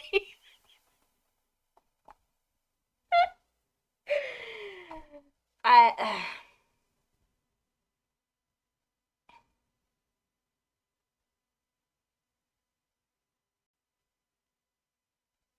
yes, indeed. Okay, we've got to get to the end. Gotta, we've got to do we've got to do this. We've got to get into it. Mm. I love this book, and I love the characters in it, and I love all of the themes. It's a great book. Okay, evil. Yes. Um. Right. Where did we even get to?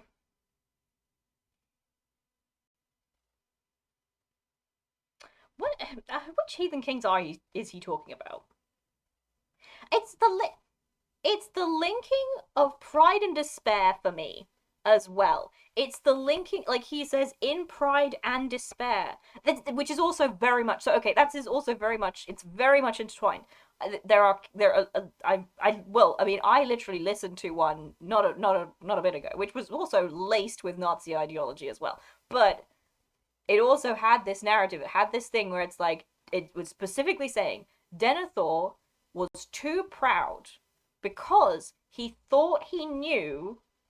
He thought he could have foresight, which is only only God's domain. But what they mean is Denethor looked. No, we're not. But Denethor looked at the situation at hand and made a calculation of the most likely thing to happen and therefore reacted accordingly. But that is proud. That's prideful. That's prideful. He's not allowed to do that. You are that's God's job. That's Eru's job. He's thinking to take Eru's job, which is what's happening here. That is the narrative that we are discussing at this moment. Um, and it is evil. It's the worst. We're gonna get exactly, but they have to be Catholic, and Denethor is Catholic. But the thing is that the foresight is only given to you. You can't take it. So Denethor, in thinking he knew what was going to happen, is prideful. However, Aragorn's mother and a few others were given their foresight. They were allowed it. Um, so yes, exactly. Exactly. Okay.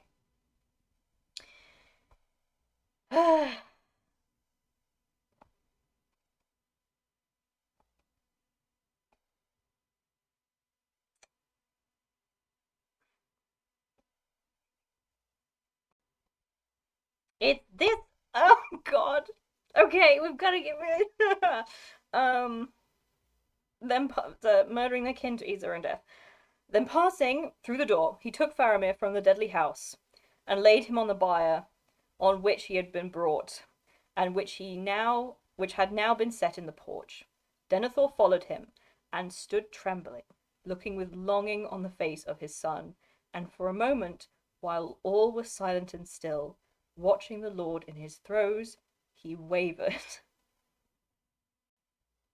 And then Gandalf says, "Come," said Gandalf, "we are needed. There is much that you can yet do."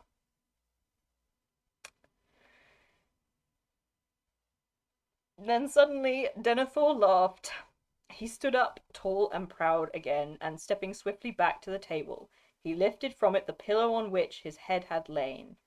Then coming to the doorway, he drew aside the covering, and lo, he had between his hands a palantir, and as he held it up, it seemed to those that looked on that the globe began to glow with an inner flame, so that the lean face of the lord was lit with a red fire, and it seemed cut out of hard stone, sharp with black shadows, noble, proud, and terrible. His eyes glittered. Saruman parallels. We can't deal with that right now. Pride and despair, he cried. Didst thou think that the eyes of the White Tower were blind? Nay, I have seen more than thou knowest, great fool, for thy hope is but ignorance. Go then, and go then, and labour in healing. Go forth and fight. Vanity. For a little space you may triumph on the field for a day, but against the power that now arises there is no victory. To this day only the first finger of its hand has yet been stretched. All the east is moving, and even now the wind of thy hope cheats thee and wafts up Anduin a fleet with black sails. The west has failed. It is time for all to depart who would not be slaves. Such counsels will make the enemy's victory certain indeed, said Gandalf. Hope on then, laughed Denethor. Do I not know thee, Mithrandir? Thy hope is to rule in my stead, to stand behind every throne, north, south, or west. I have read thy mind and its policies. Do I not know that you commanded this halfling here to keep silence? That you brought him hither to be a spy within my very chamber? And yet in our speech together I have learned the names and purposes of all thy companions.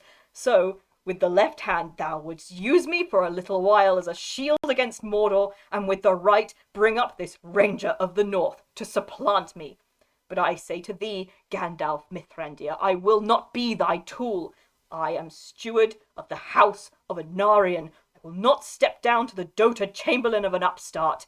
Even were his claim proved to me, still he comes but of the line of Isildur. I will not bow to such a one, last of a ragged house, long bereft of lordship and dignity. What, then, would you have, said Gandalf, if your will could have its way? I would have things as they were in all the days of my life, answered Denethor, and in the days of my long fathers before me, to be the lord of this city in peace, and leave at my chair to a son after me who would be his own master, and no wizard's pupil. But if doom denies this to me, then I will have naught, neither life diminished, nor love halved, nor honour abated. To me it would not seem that a steward who faithfully surrenders his charge is diminished in love or in honour, said Gandalf. And at the least, you shall not rob your son of his choice while his death is still in doubt. At those words, Denethor's eyes flamed again, and taking the stone under his arm, he drew a knife and strode towards the bier. But Beregond sprang forward and set himself before Faramir. So, cried Denethor, thou hadst already stolen half my son's love. Now thou stealest the hearts of my knights also, so that they rob me wholly of my son at the last. But in this at least thou shalt not defy me to rule my own end. Come hither, he cried to his servants. Come if you are not all recreant. Then two of them ran up the steps to him. Swiftly he snatched a torch from the hand of one and sprang back onto the house. Before Gandalf could hinder him, he thrust the brand amid the fuel, and at once it crackled and roared into flame. Then Denethor leapt upon the table, and standing there, wreathed in fire and smoke, he took up the staff of his stewardship that lay at his feet and broke it on his knee. Yeah, go on. Casting the pieces into the blaze, he bowed and laid himself on the table, clasping the palantir in both hands upon his breast. And it was said that there ever after, if any man looked on that stone, unless he had a great strength of will to turn it to other purpose, he saw only two aged hands withering in flame. Gandalf, in grief and horror, turned his face away and closed the door.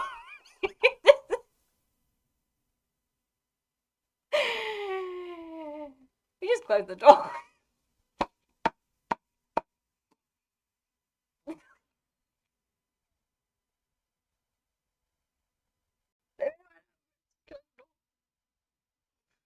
He just closed the door, and he's about to say the worst thing ever. The worst thing ever.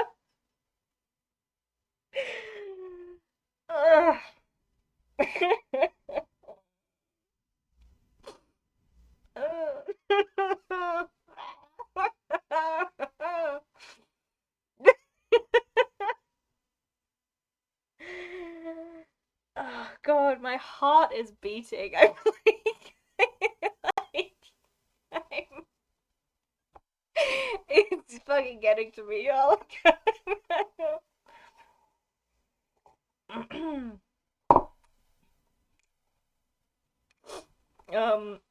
Fuck. Where did we get to? It's still going on though, Jamie. Listen, because he says, so he closed the door.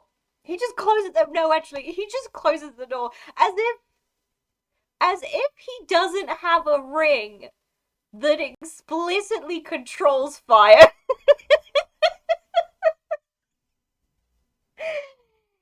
It's as if he doesn't have a ring that explicitly controls fire, and that he's like not.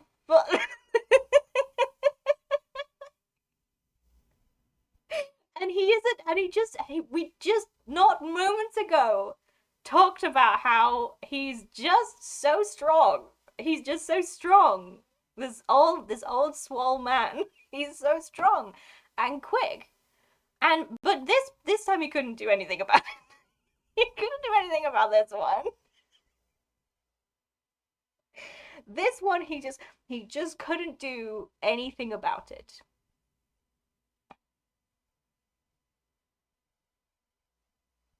It does though. It fully does. Like that's the whole point. It's called the fire ring. That's what it's called. And he makes fire with it. And I'm pretty sure. Listen, at the very least, the man could have run up those stairs. He doesn't have to close the fucking door. He just. I'm not. We're not doing this today. I can't be the praying mantis to your Shiba Inu today. That is literally the only. He did. Decided to go to hell. Oh fuck. I'm fine. I'm fine. But if I die, it's Gandalf's fault. It is the thing. You see, it's free will. It's free. It's free will. It is. Yes. Yeah, he didn't want to start fires. Yeah. It would make sense that the ring of fire would be used to control fires. But it does start fires, like it does. That's what it does. Like explicitly. But anyway. And then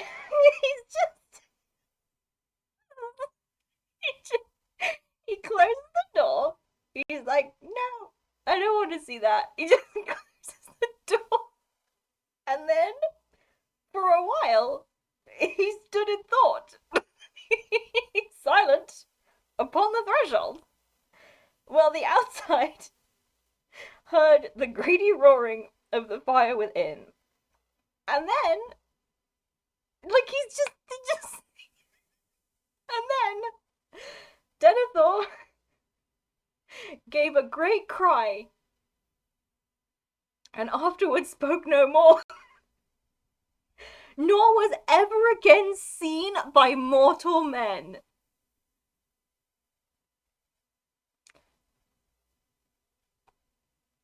And then Gandalf says, just think about this situation. Gandalf closes the door. He closes the door and the flames are going. And then he thinks for a bit. He's like, And it's just imagine this. Just visualize this in your head. Denethor comes up. He sits on the pyre, and Gandalf watches him, and then closes the door on him, turns away, thinks for a while as the flames just rise over the top of the thing, and then from inside there's this horrifying cry, just a single one,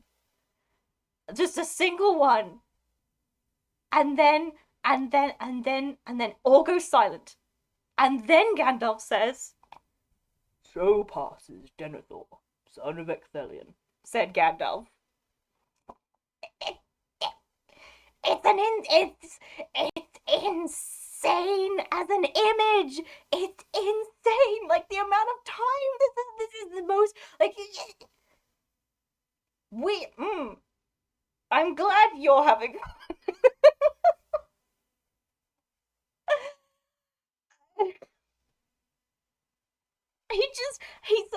he says, "So passes Denethor, son of Ecthelion," said Gandalf. Then he turned to Beregond, and the Lord's servants that stood there aghast, like they're all standing there looking at him like, what the fuck? I'm laughing, but I am also crying. You have to know this. Oh, God. It gets to me, man. It fucking gets to me, bro. I really. And he turns to all of the stewards, all of his servants. It's me on the servants. It's true. Me and Des. We're the servants. We're standing there. We're like, what? And then Gandalf says, "And so pass also the days of Gondor that you have known. For good or evil they are ended. Ill deeds have been done here, but let now all enmity that lies between you be put away, for it was contrived by the enemy, and works his will. You have been caught in a net of warring duties that you did not weave, but think. You, servants of the Lord, blind in your obedience, but for the treason of Beregond, Faramir, captain of the White Tower, would now also be burned. Bear away from this unhappy place your comrades who have fallen, and we will bear Faramir, steward of Gondor, to a place where he can sleep in peace, or die, if that be his doom."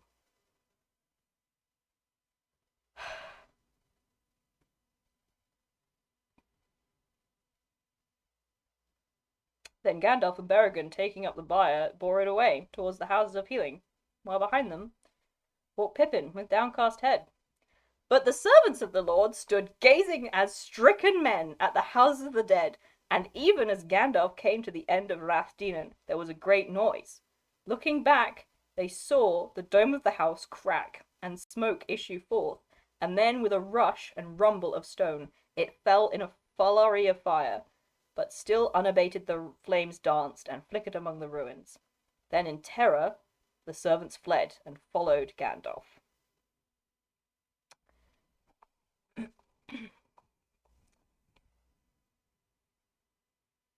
That's not the end of the chapter. There's still more to read, but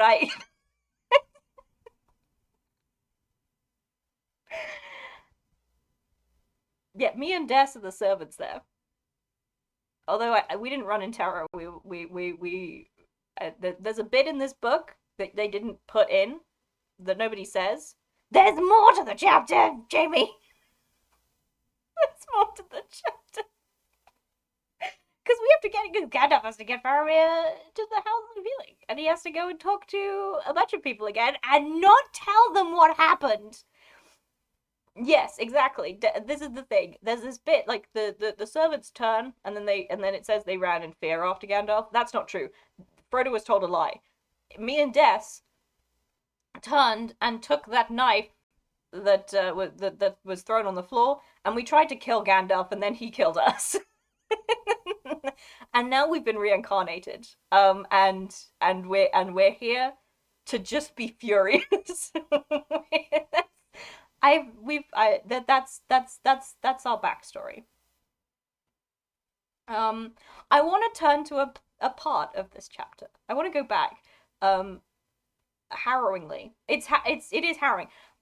Harrowingly, But I do need to go back, because there's a bit that I need to talk about, which is a very important bit, where Denethor stood trembling, and for a moment, while all was silent and still, watching the Lord in his throes, he wavered.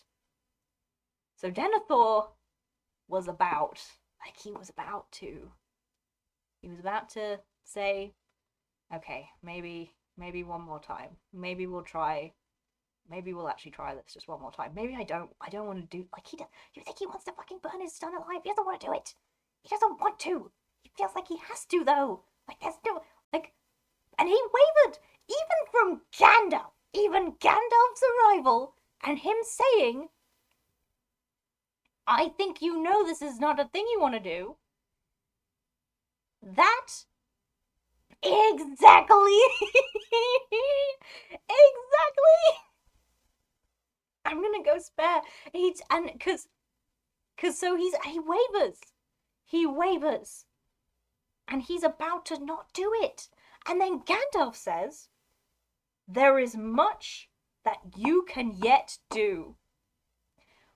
Which is so, it's because from the person who's saying it,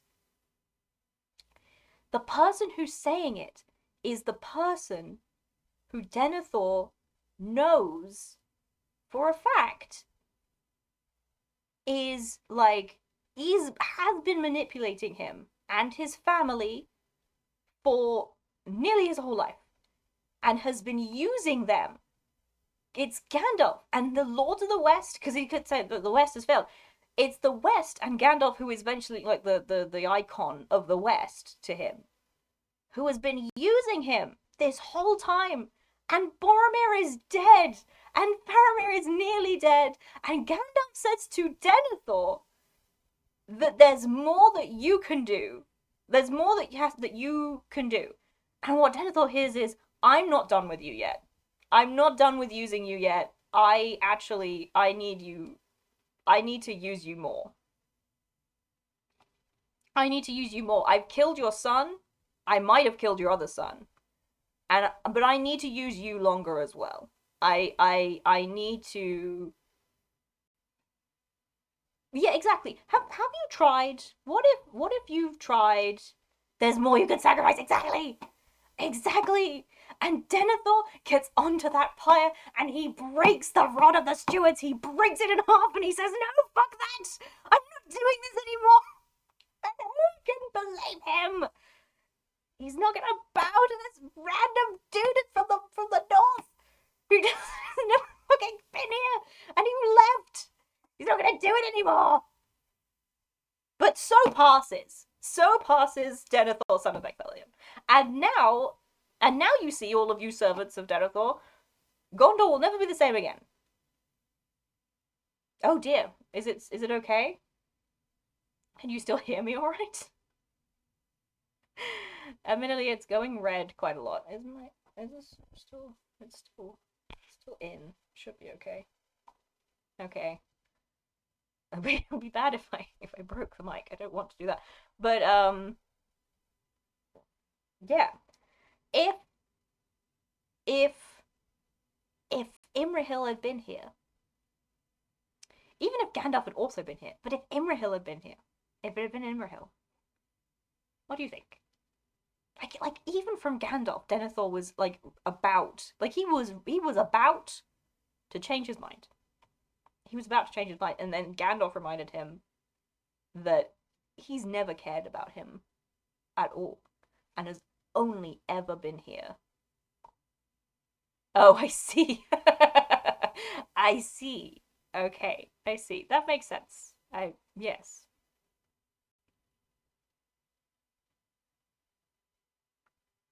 Right to fix it. I have.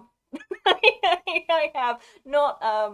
I've written 3. I've written 3 different fixes. And Des is the only one who's seen all of them. They're not well written out, but I've written 3 fixes. I've written the fix it where Pippin, where it's Imrahil, which is the easiest one. I wrote a fix it where they're not well written, but I wrote a fix it where Eowyn actually saves Theoden, and and it's Theoden who, like, he's injured though, so they take him up, and then Theoden is like being brought up. He's injured, and then he's being brought up. He's like limping up, um and then uh and then Shadowfax lets him ride him for once.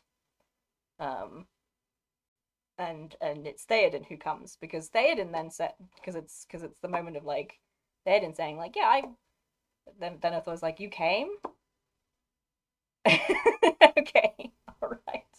What was the third one? There was another one. I can't remember it.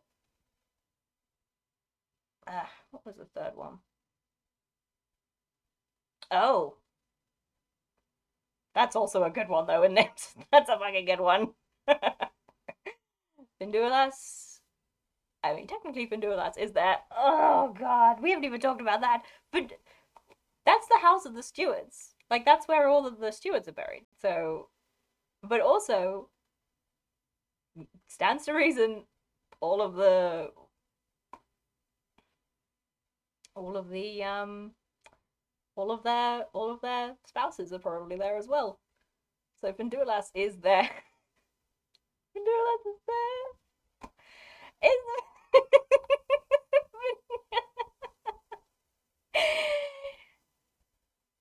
she, she well, it has to be said.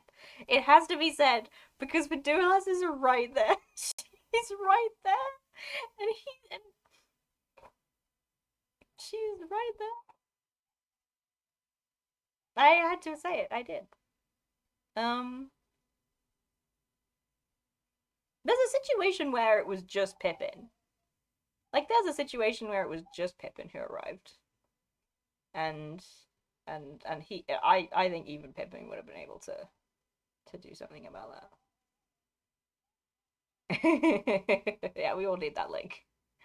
Post it into the chat so that it's on the it's on the stream. That would probably be good. But there's just so many. There's just so much that could have happened. God, if Aragorn, even Aragorn, if Aragorn had arrived a little bit earlier. Oh, that's right, of course. Sorry. I'm such an idiot. The third one was Boromir, obviously. I'm very foolish. The third one was Boromir. Boromir arrives just in time. He gets home just in time to to go and to go and save his dad. I can't remember, that was, yeah. I can't believe I didn't even think about that. But yeah, so it's Boromir. Boromir arrives just in time because he arrives in the city just before the after the because he passes through blah, blah, blah. I had a whole thing. It was a whole thing. It was figured out. Basically. But I mean, the thing is that Boromir's arrival, like, he doesn't need to say anything. Boromir's arrival would be enough to stall this whole situation. Like Boromir's arrival, and then his polite request. Can you please just hold on a little bit longer? That would have done it. And it's it has the word is heartbreaking. But we're not done with this chapter yet, so let's keep going. I'm hyped up, babes. I'm bugging I'm bugging a live wire at the moment. So let's keep going until I'm a little bit less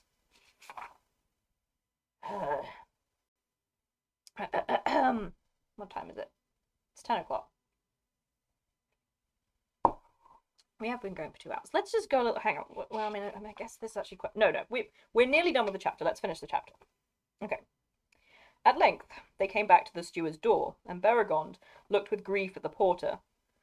This deed I shall ever rue, he said, but a madness of haste was on me, and he would not listen, but drew sword against me. Then taking the key that he had wrested from the slain man, he closed the door and locked it. This should now be given to the Lord Faramir, he said. The Prince of Dol Amroth is in command in the absence of the Lord, said Gandalf. But since he is not here, I must take this on myself. I bid you keep the key and guard it until the city is set in order again. Now at last they passed into the high circles of the city, and in the light of the morning they went there. Great, great! I love that you have decided you've decided just all by yourself that you will take this burden upon yourself, Gandalf. Amazing. Doesn't feel at all like what Denethor said you were trying to do. Huh. Interesting. It's just so interesting.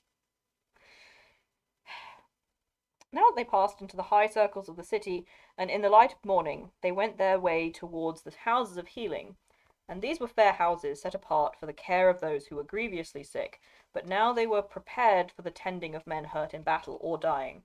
They stood not far from the citadel gate, in the sixth circle, nigh to its southward wall, and about them was a garden, and a green sward with trees, the only such place in the city. There dwelt the few women that had been permitted to remain in Minas Tirith, since they were skilled in healing or in the service of the healers. Now this is also so dumb. Like, this is so foolish.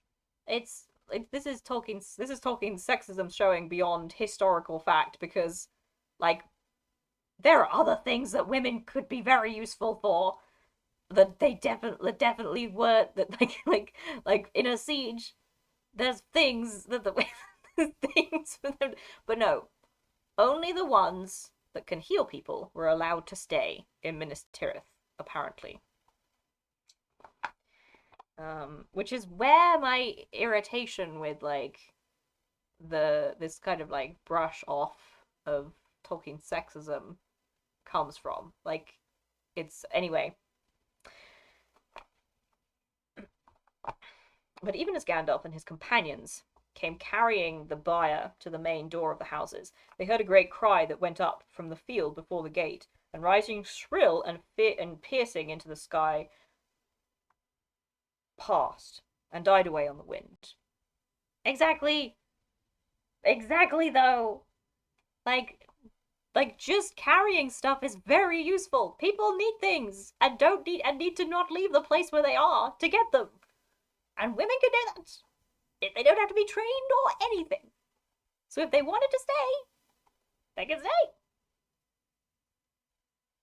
Anyway, but they weren't allowed. Yeah, piercing. Eowyn's just killed the Witch King. This is the thing. Eowyn's just killed the Witch King. Like it was so close. It was anyway.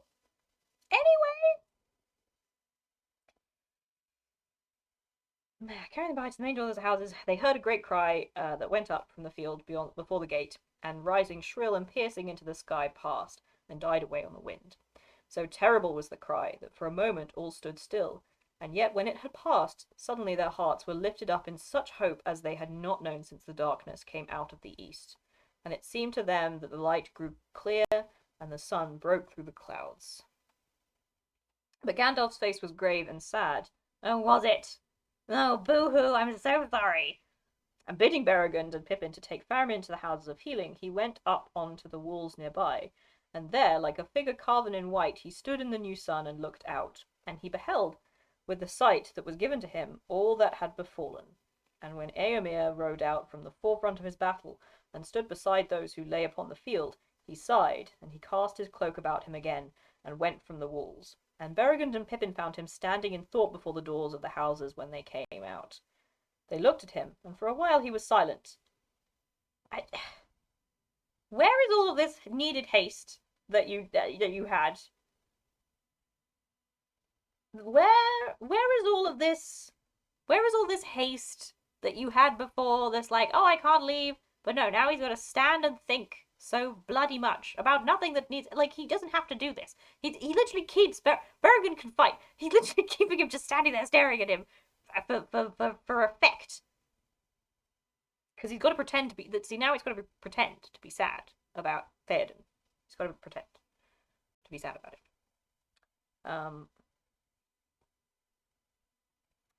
They looked at him, and for a while he was silent. At last he spoke.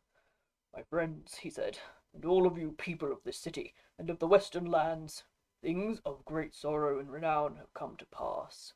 Shall we weep or be glad? Beyond hope, the captain of our foes has been destroyed, and you have heard the echo of his last despair. But he has not gone without woe and bitter loss, and that I might have averted but for the madness of Denethor." Oh, of course! Of course. You see, it's Denethor's fault that Theoden is dead. It's Denethor's fault. There's nobody else he could have sent. Nobody else that was around. There's no one else. There was no one else. He had. It's Denethor's fault that Theoden died. Did you all know? I'm getting dizzy. Like.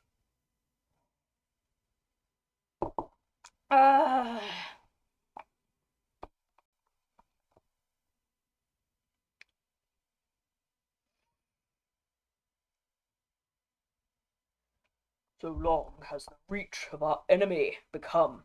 Alas, but now I perceive how his will was able to enter even into the heart of the city. Though the stewards deemed that it was a secret kept only by themselves, long ago I guessed that here in the of course, this is the paragraph where Gandalf is right 23%. Canonically, he is 23% right in this paragraph. The things that he says, only 23% of them are correct. Though the stewards deemed that it was a secret kept only by themselves, long ago I guessed that here in the White Tower one at least of the 7 seeing stones was preserved. In the days of his wisdom, Denethor did not presume to use it, or to challenge Sauron, knowing the limits of his own strength. It's exactly. I'm gonna just stop and tell you when things are wrong. That's wrong. We know that was wrong. He's been using this whole bloody well this whole fucking time. He's been using it this whole time. But his wisdom failed, and I fear that as the peril of his realm grew, he looked into the stone and was deceived. Far too often, I guess, since Boromir departed. He was too great to be subdued to the will of the Dark Power. He saw, none the less, only those things which the power permitted him to see. The knowledge which he obtained was, doubtless, often of service to him, yet the vision of this great might of Mordor that was shown to him fed the despair in his heart until it overthrew his mind.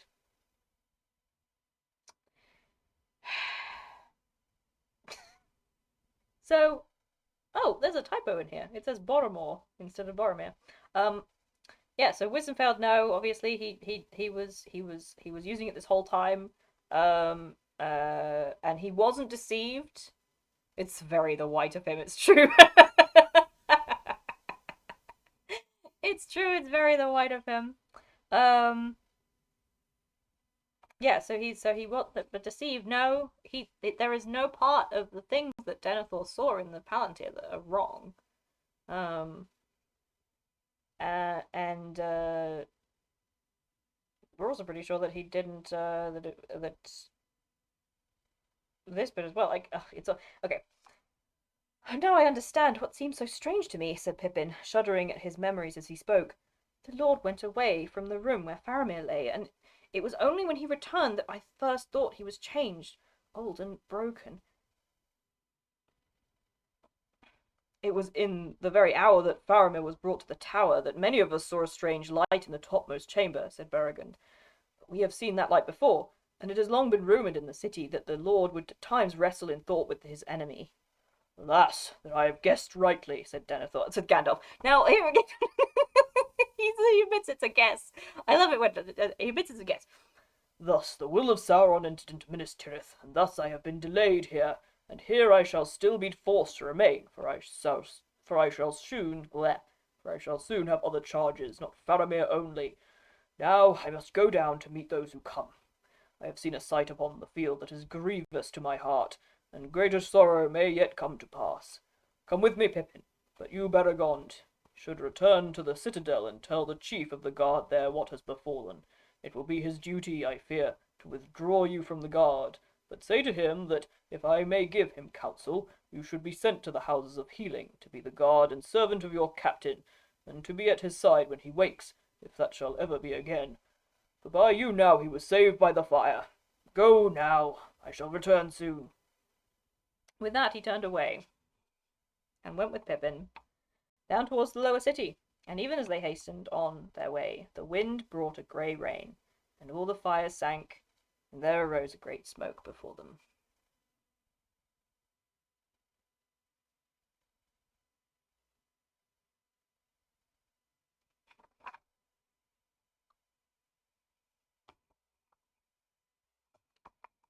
Tea? Do you mean Tolkien? Let me read this. Tolkien, if it's Tolkien, said Sauron genuinely thought the wizards were trying to recolonize Middle-earth on behalf of the Valar, and this was the thought that he also transmitted to Denethor? Do you mean Tolkien?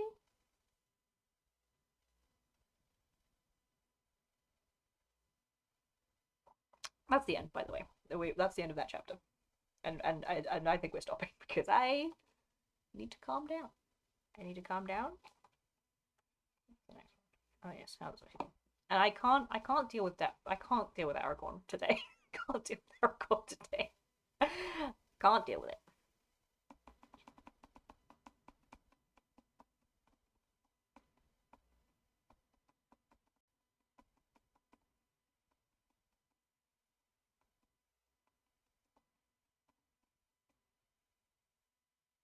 No, I mean, you said, so T said that Sauron genuinely thought the wizards were trying to recolonize Emmy. Do you mean Tolkien? T for Tolkien?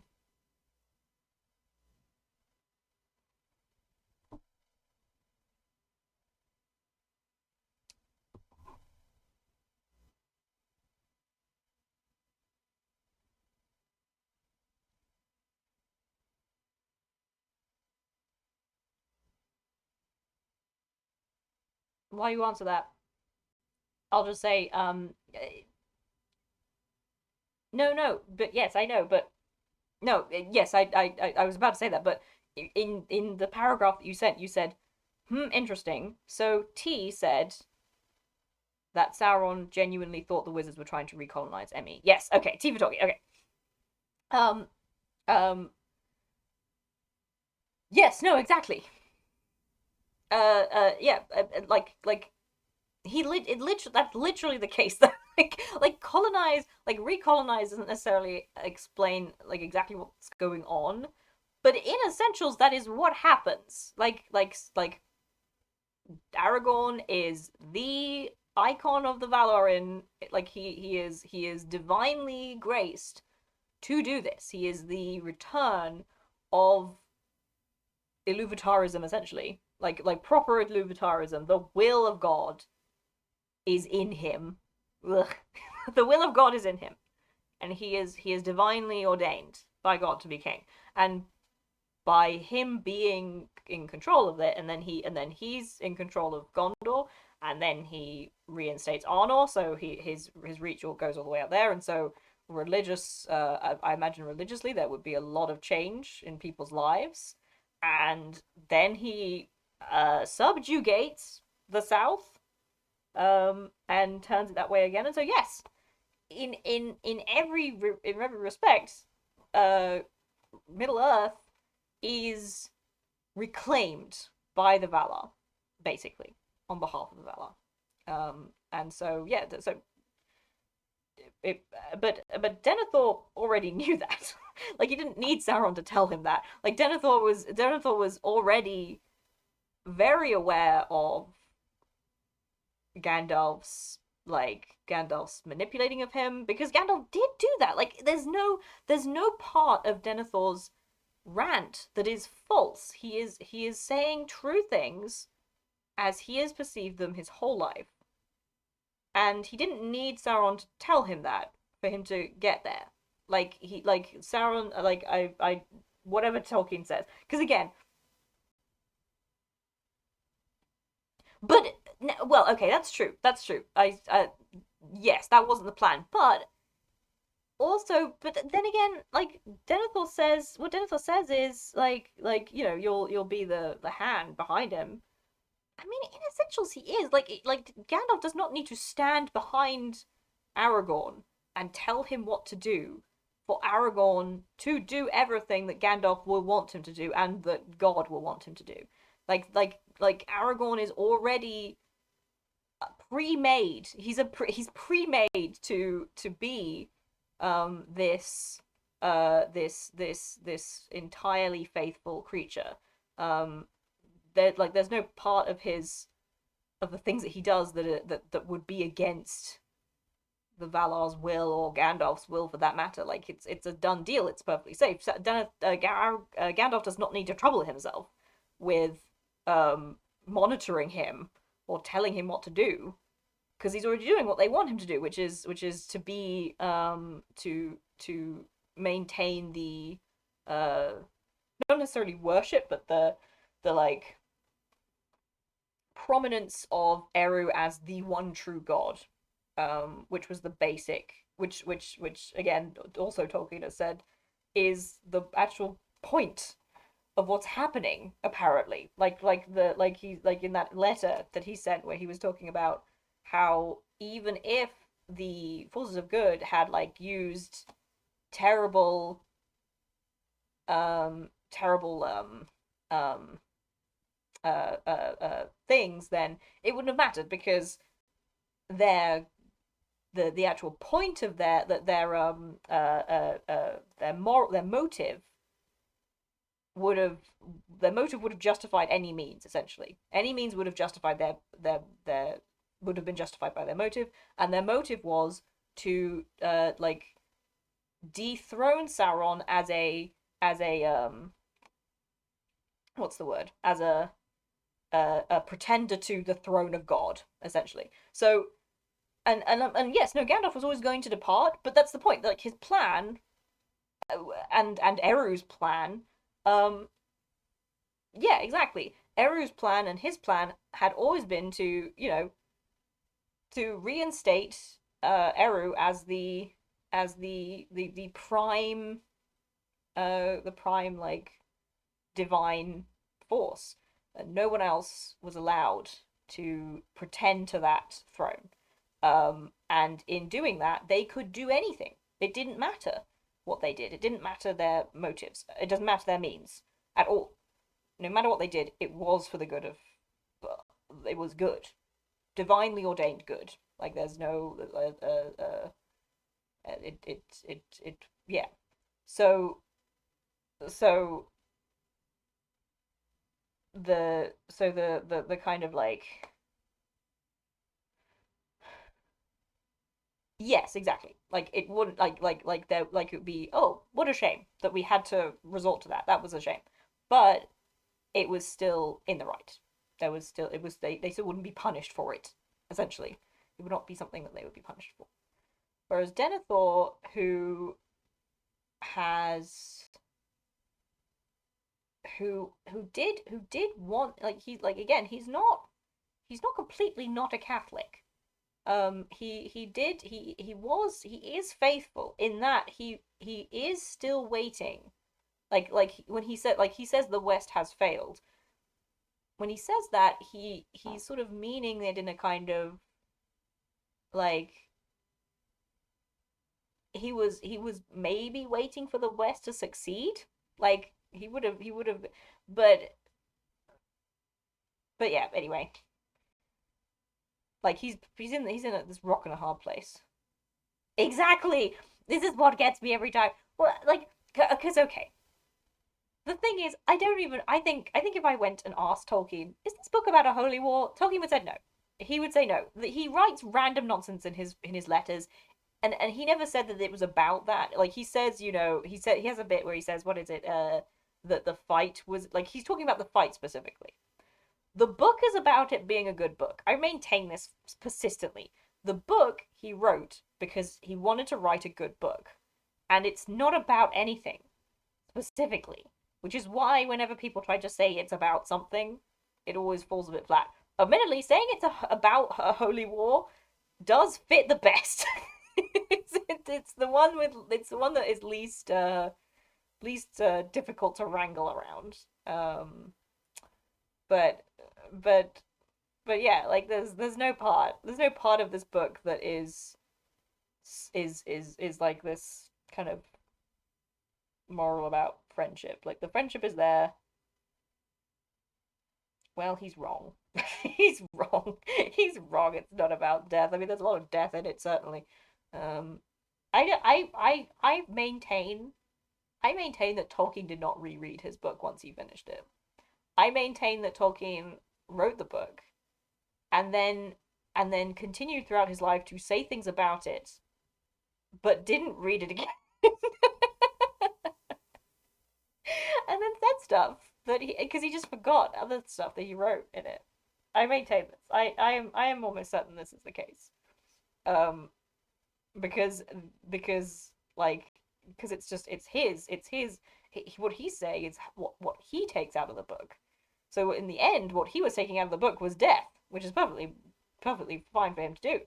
But like I think Tolkien um was kind of caught up in his own personal like viewpoint at various times throughout his life because we get so much throughout his life and his own opinions change. So there's no way you can so in the end there is no way you can say with any definitive like clarity that the book is about anything except nine dudes and there's a ring in it and there's a few people. I'm sure he did say that. I'm sure he said that, and I'm sure he believed it when he said it. I'm sure he believed it when he said it. But as we've said previously in this podcast, not an hour ago, um, he's dead. So he didn't win his fight against and it just I don't think that in the end Tolkien's letters and the like the brief things that we get without having a specific like conversation with him where you sit down with this man and ask him all these questions and make him define it in a more like malleable way so that it's not taken out of context.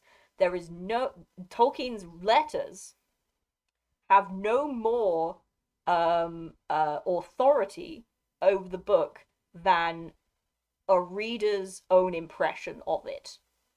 His letters do not have more authority over what the book is about, over saying what they think the book is about, or over what he feels, than a reader today reading it and saying what they think and feel about the book. Um, I'm waiting for this.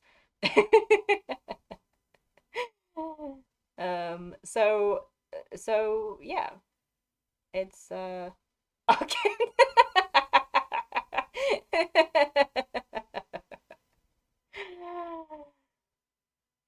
But well, so we have come to the end um of this very normal stream where I have been so calm and where this book has had an average effect on me and the characters.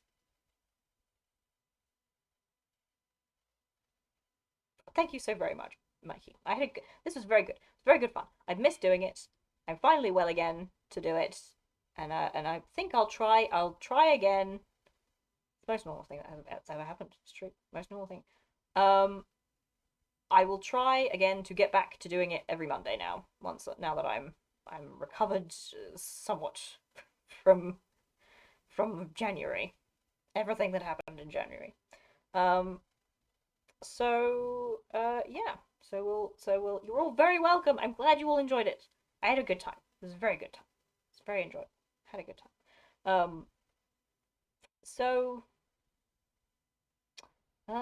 So yeah, so I'll try getting back to it on Monday every week. And is there anything else? Can't think of anything else. Oh, one thing. Nothing I had thought of. So we are actually basically we're nearly, well, we're not nearly to the end, but we're coming to the end. I have said that I would read right. I had said that I would read the appendices, which I shall. Or at least, the bits that are, somewhat readable, not the timelines, but the bits that are readable I will read. Um, I had wondered if anybody would like, because so once we've finished it, that would be, but I have yet to properly read The Nature of Middle Earth, and I have to say, um, it's not a long book, but it is. I'm struggling. Let's say I'm struggling to get inspired enough to read it. I do think it would be very funny if I read it to you all. I think you would all find it very funny. No, listen, I understand. Hear me out. Hear me out. Yes, very big fear, concerning, but but it will be very funny to read it and I need to read. I want to, because I want to get through it, because I haven't gone through it in a while. I haven't been able to get through it once. Exactly. I would like to read it live on stream, because it's a good way to inspire me to get through it. um so I yes, I do, is the thing, because it's so, Mikey, listen, it's so funny. It's so funny. Like, it's so funny because that's not even, because like that's just like barely a chapter. Like, that's barely a bit of a chapter. There's like what, like, yes, there's like pregnancies. So this is the thing. I would read it because the most, because I got a bit way through it. I got a bit way through it.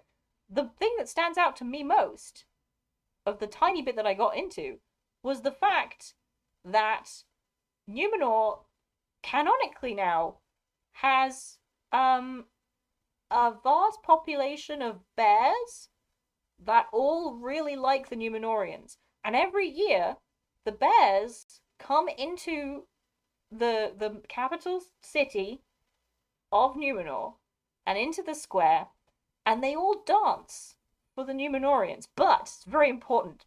The Numenorians know that they mustn't laugh at them.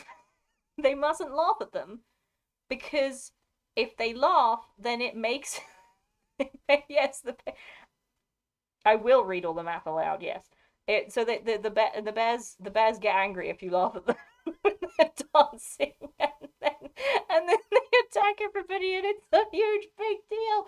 So they can't laugh at them. So all of the Numenorians every year, they watch these bears. They can't do anything about it. They watch the bears traipse into Numenor, and then they all have to not laugh as the bears do a dance for them. Exactly. It's the only two things I care about, really. The dancing bears and the shell spiky helmets. It's the only two things I care about. They have to have them in it. If they don't have them in it, we do riot. Yes. I don't care about Sauron being sexy. I don't care about the elf hair. I do need to see those dancing bears though. Yes. Oh, does your cat not like you laughing at them? That's very funny. Okay, so yes, I think tentatively I have decided that's what I'll do.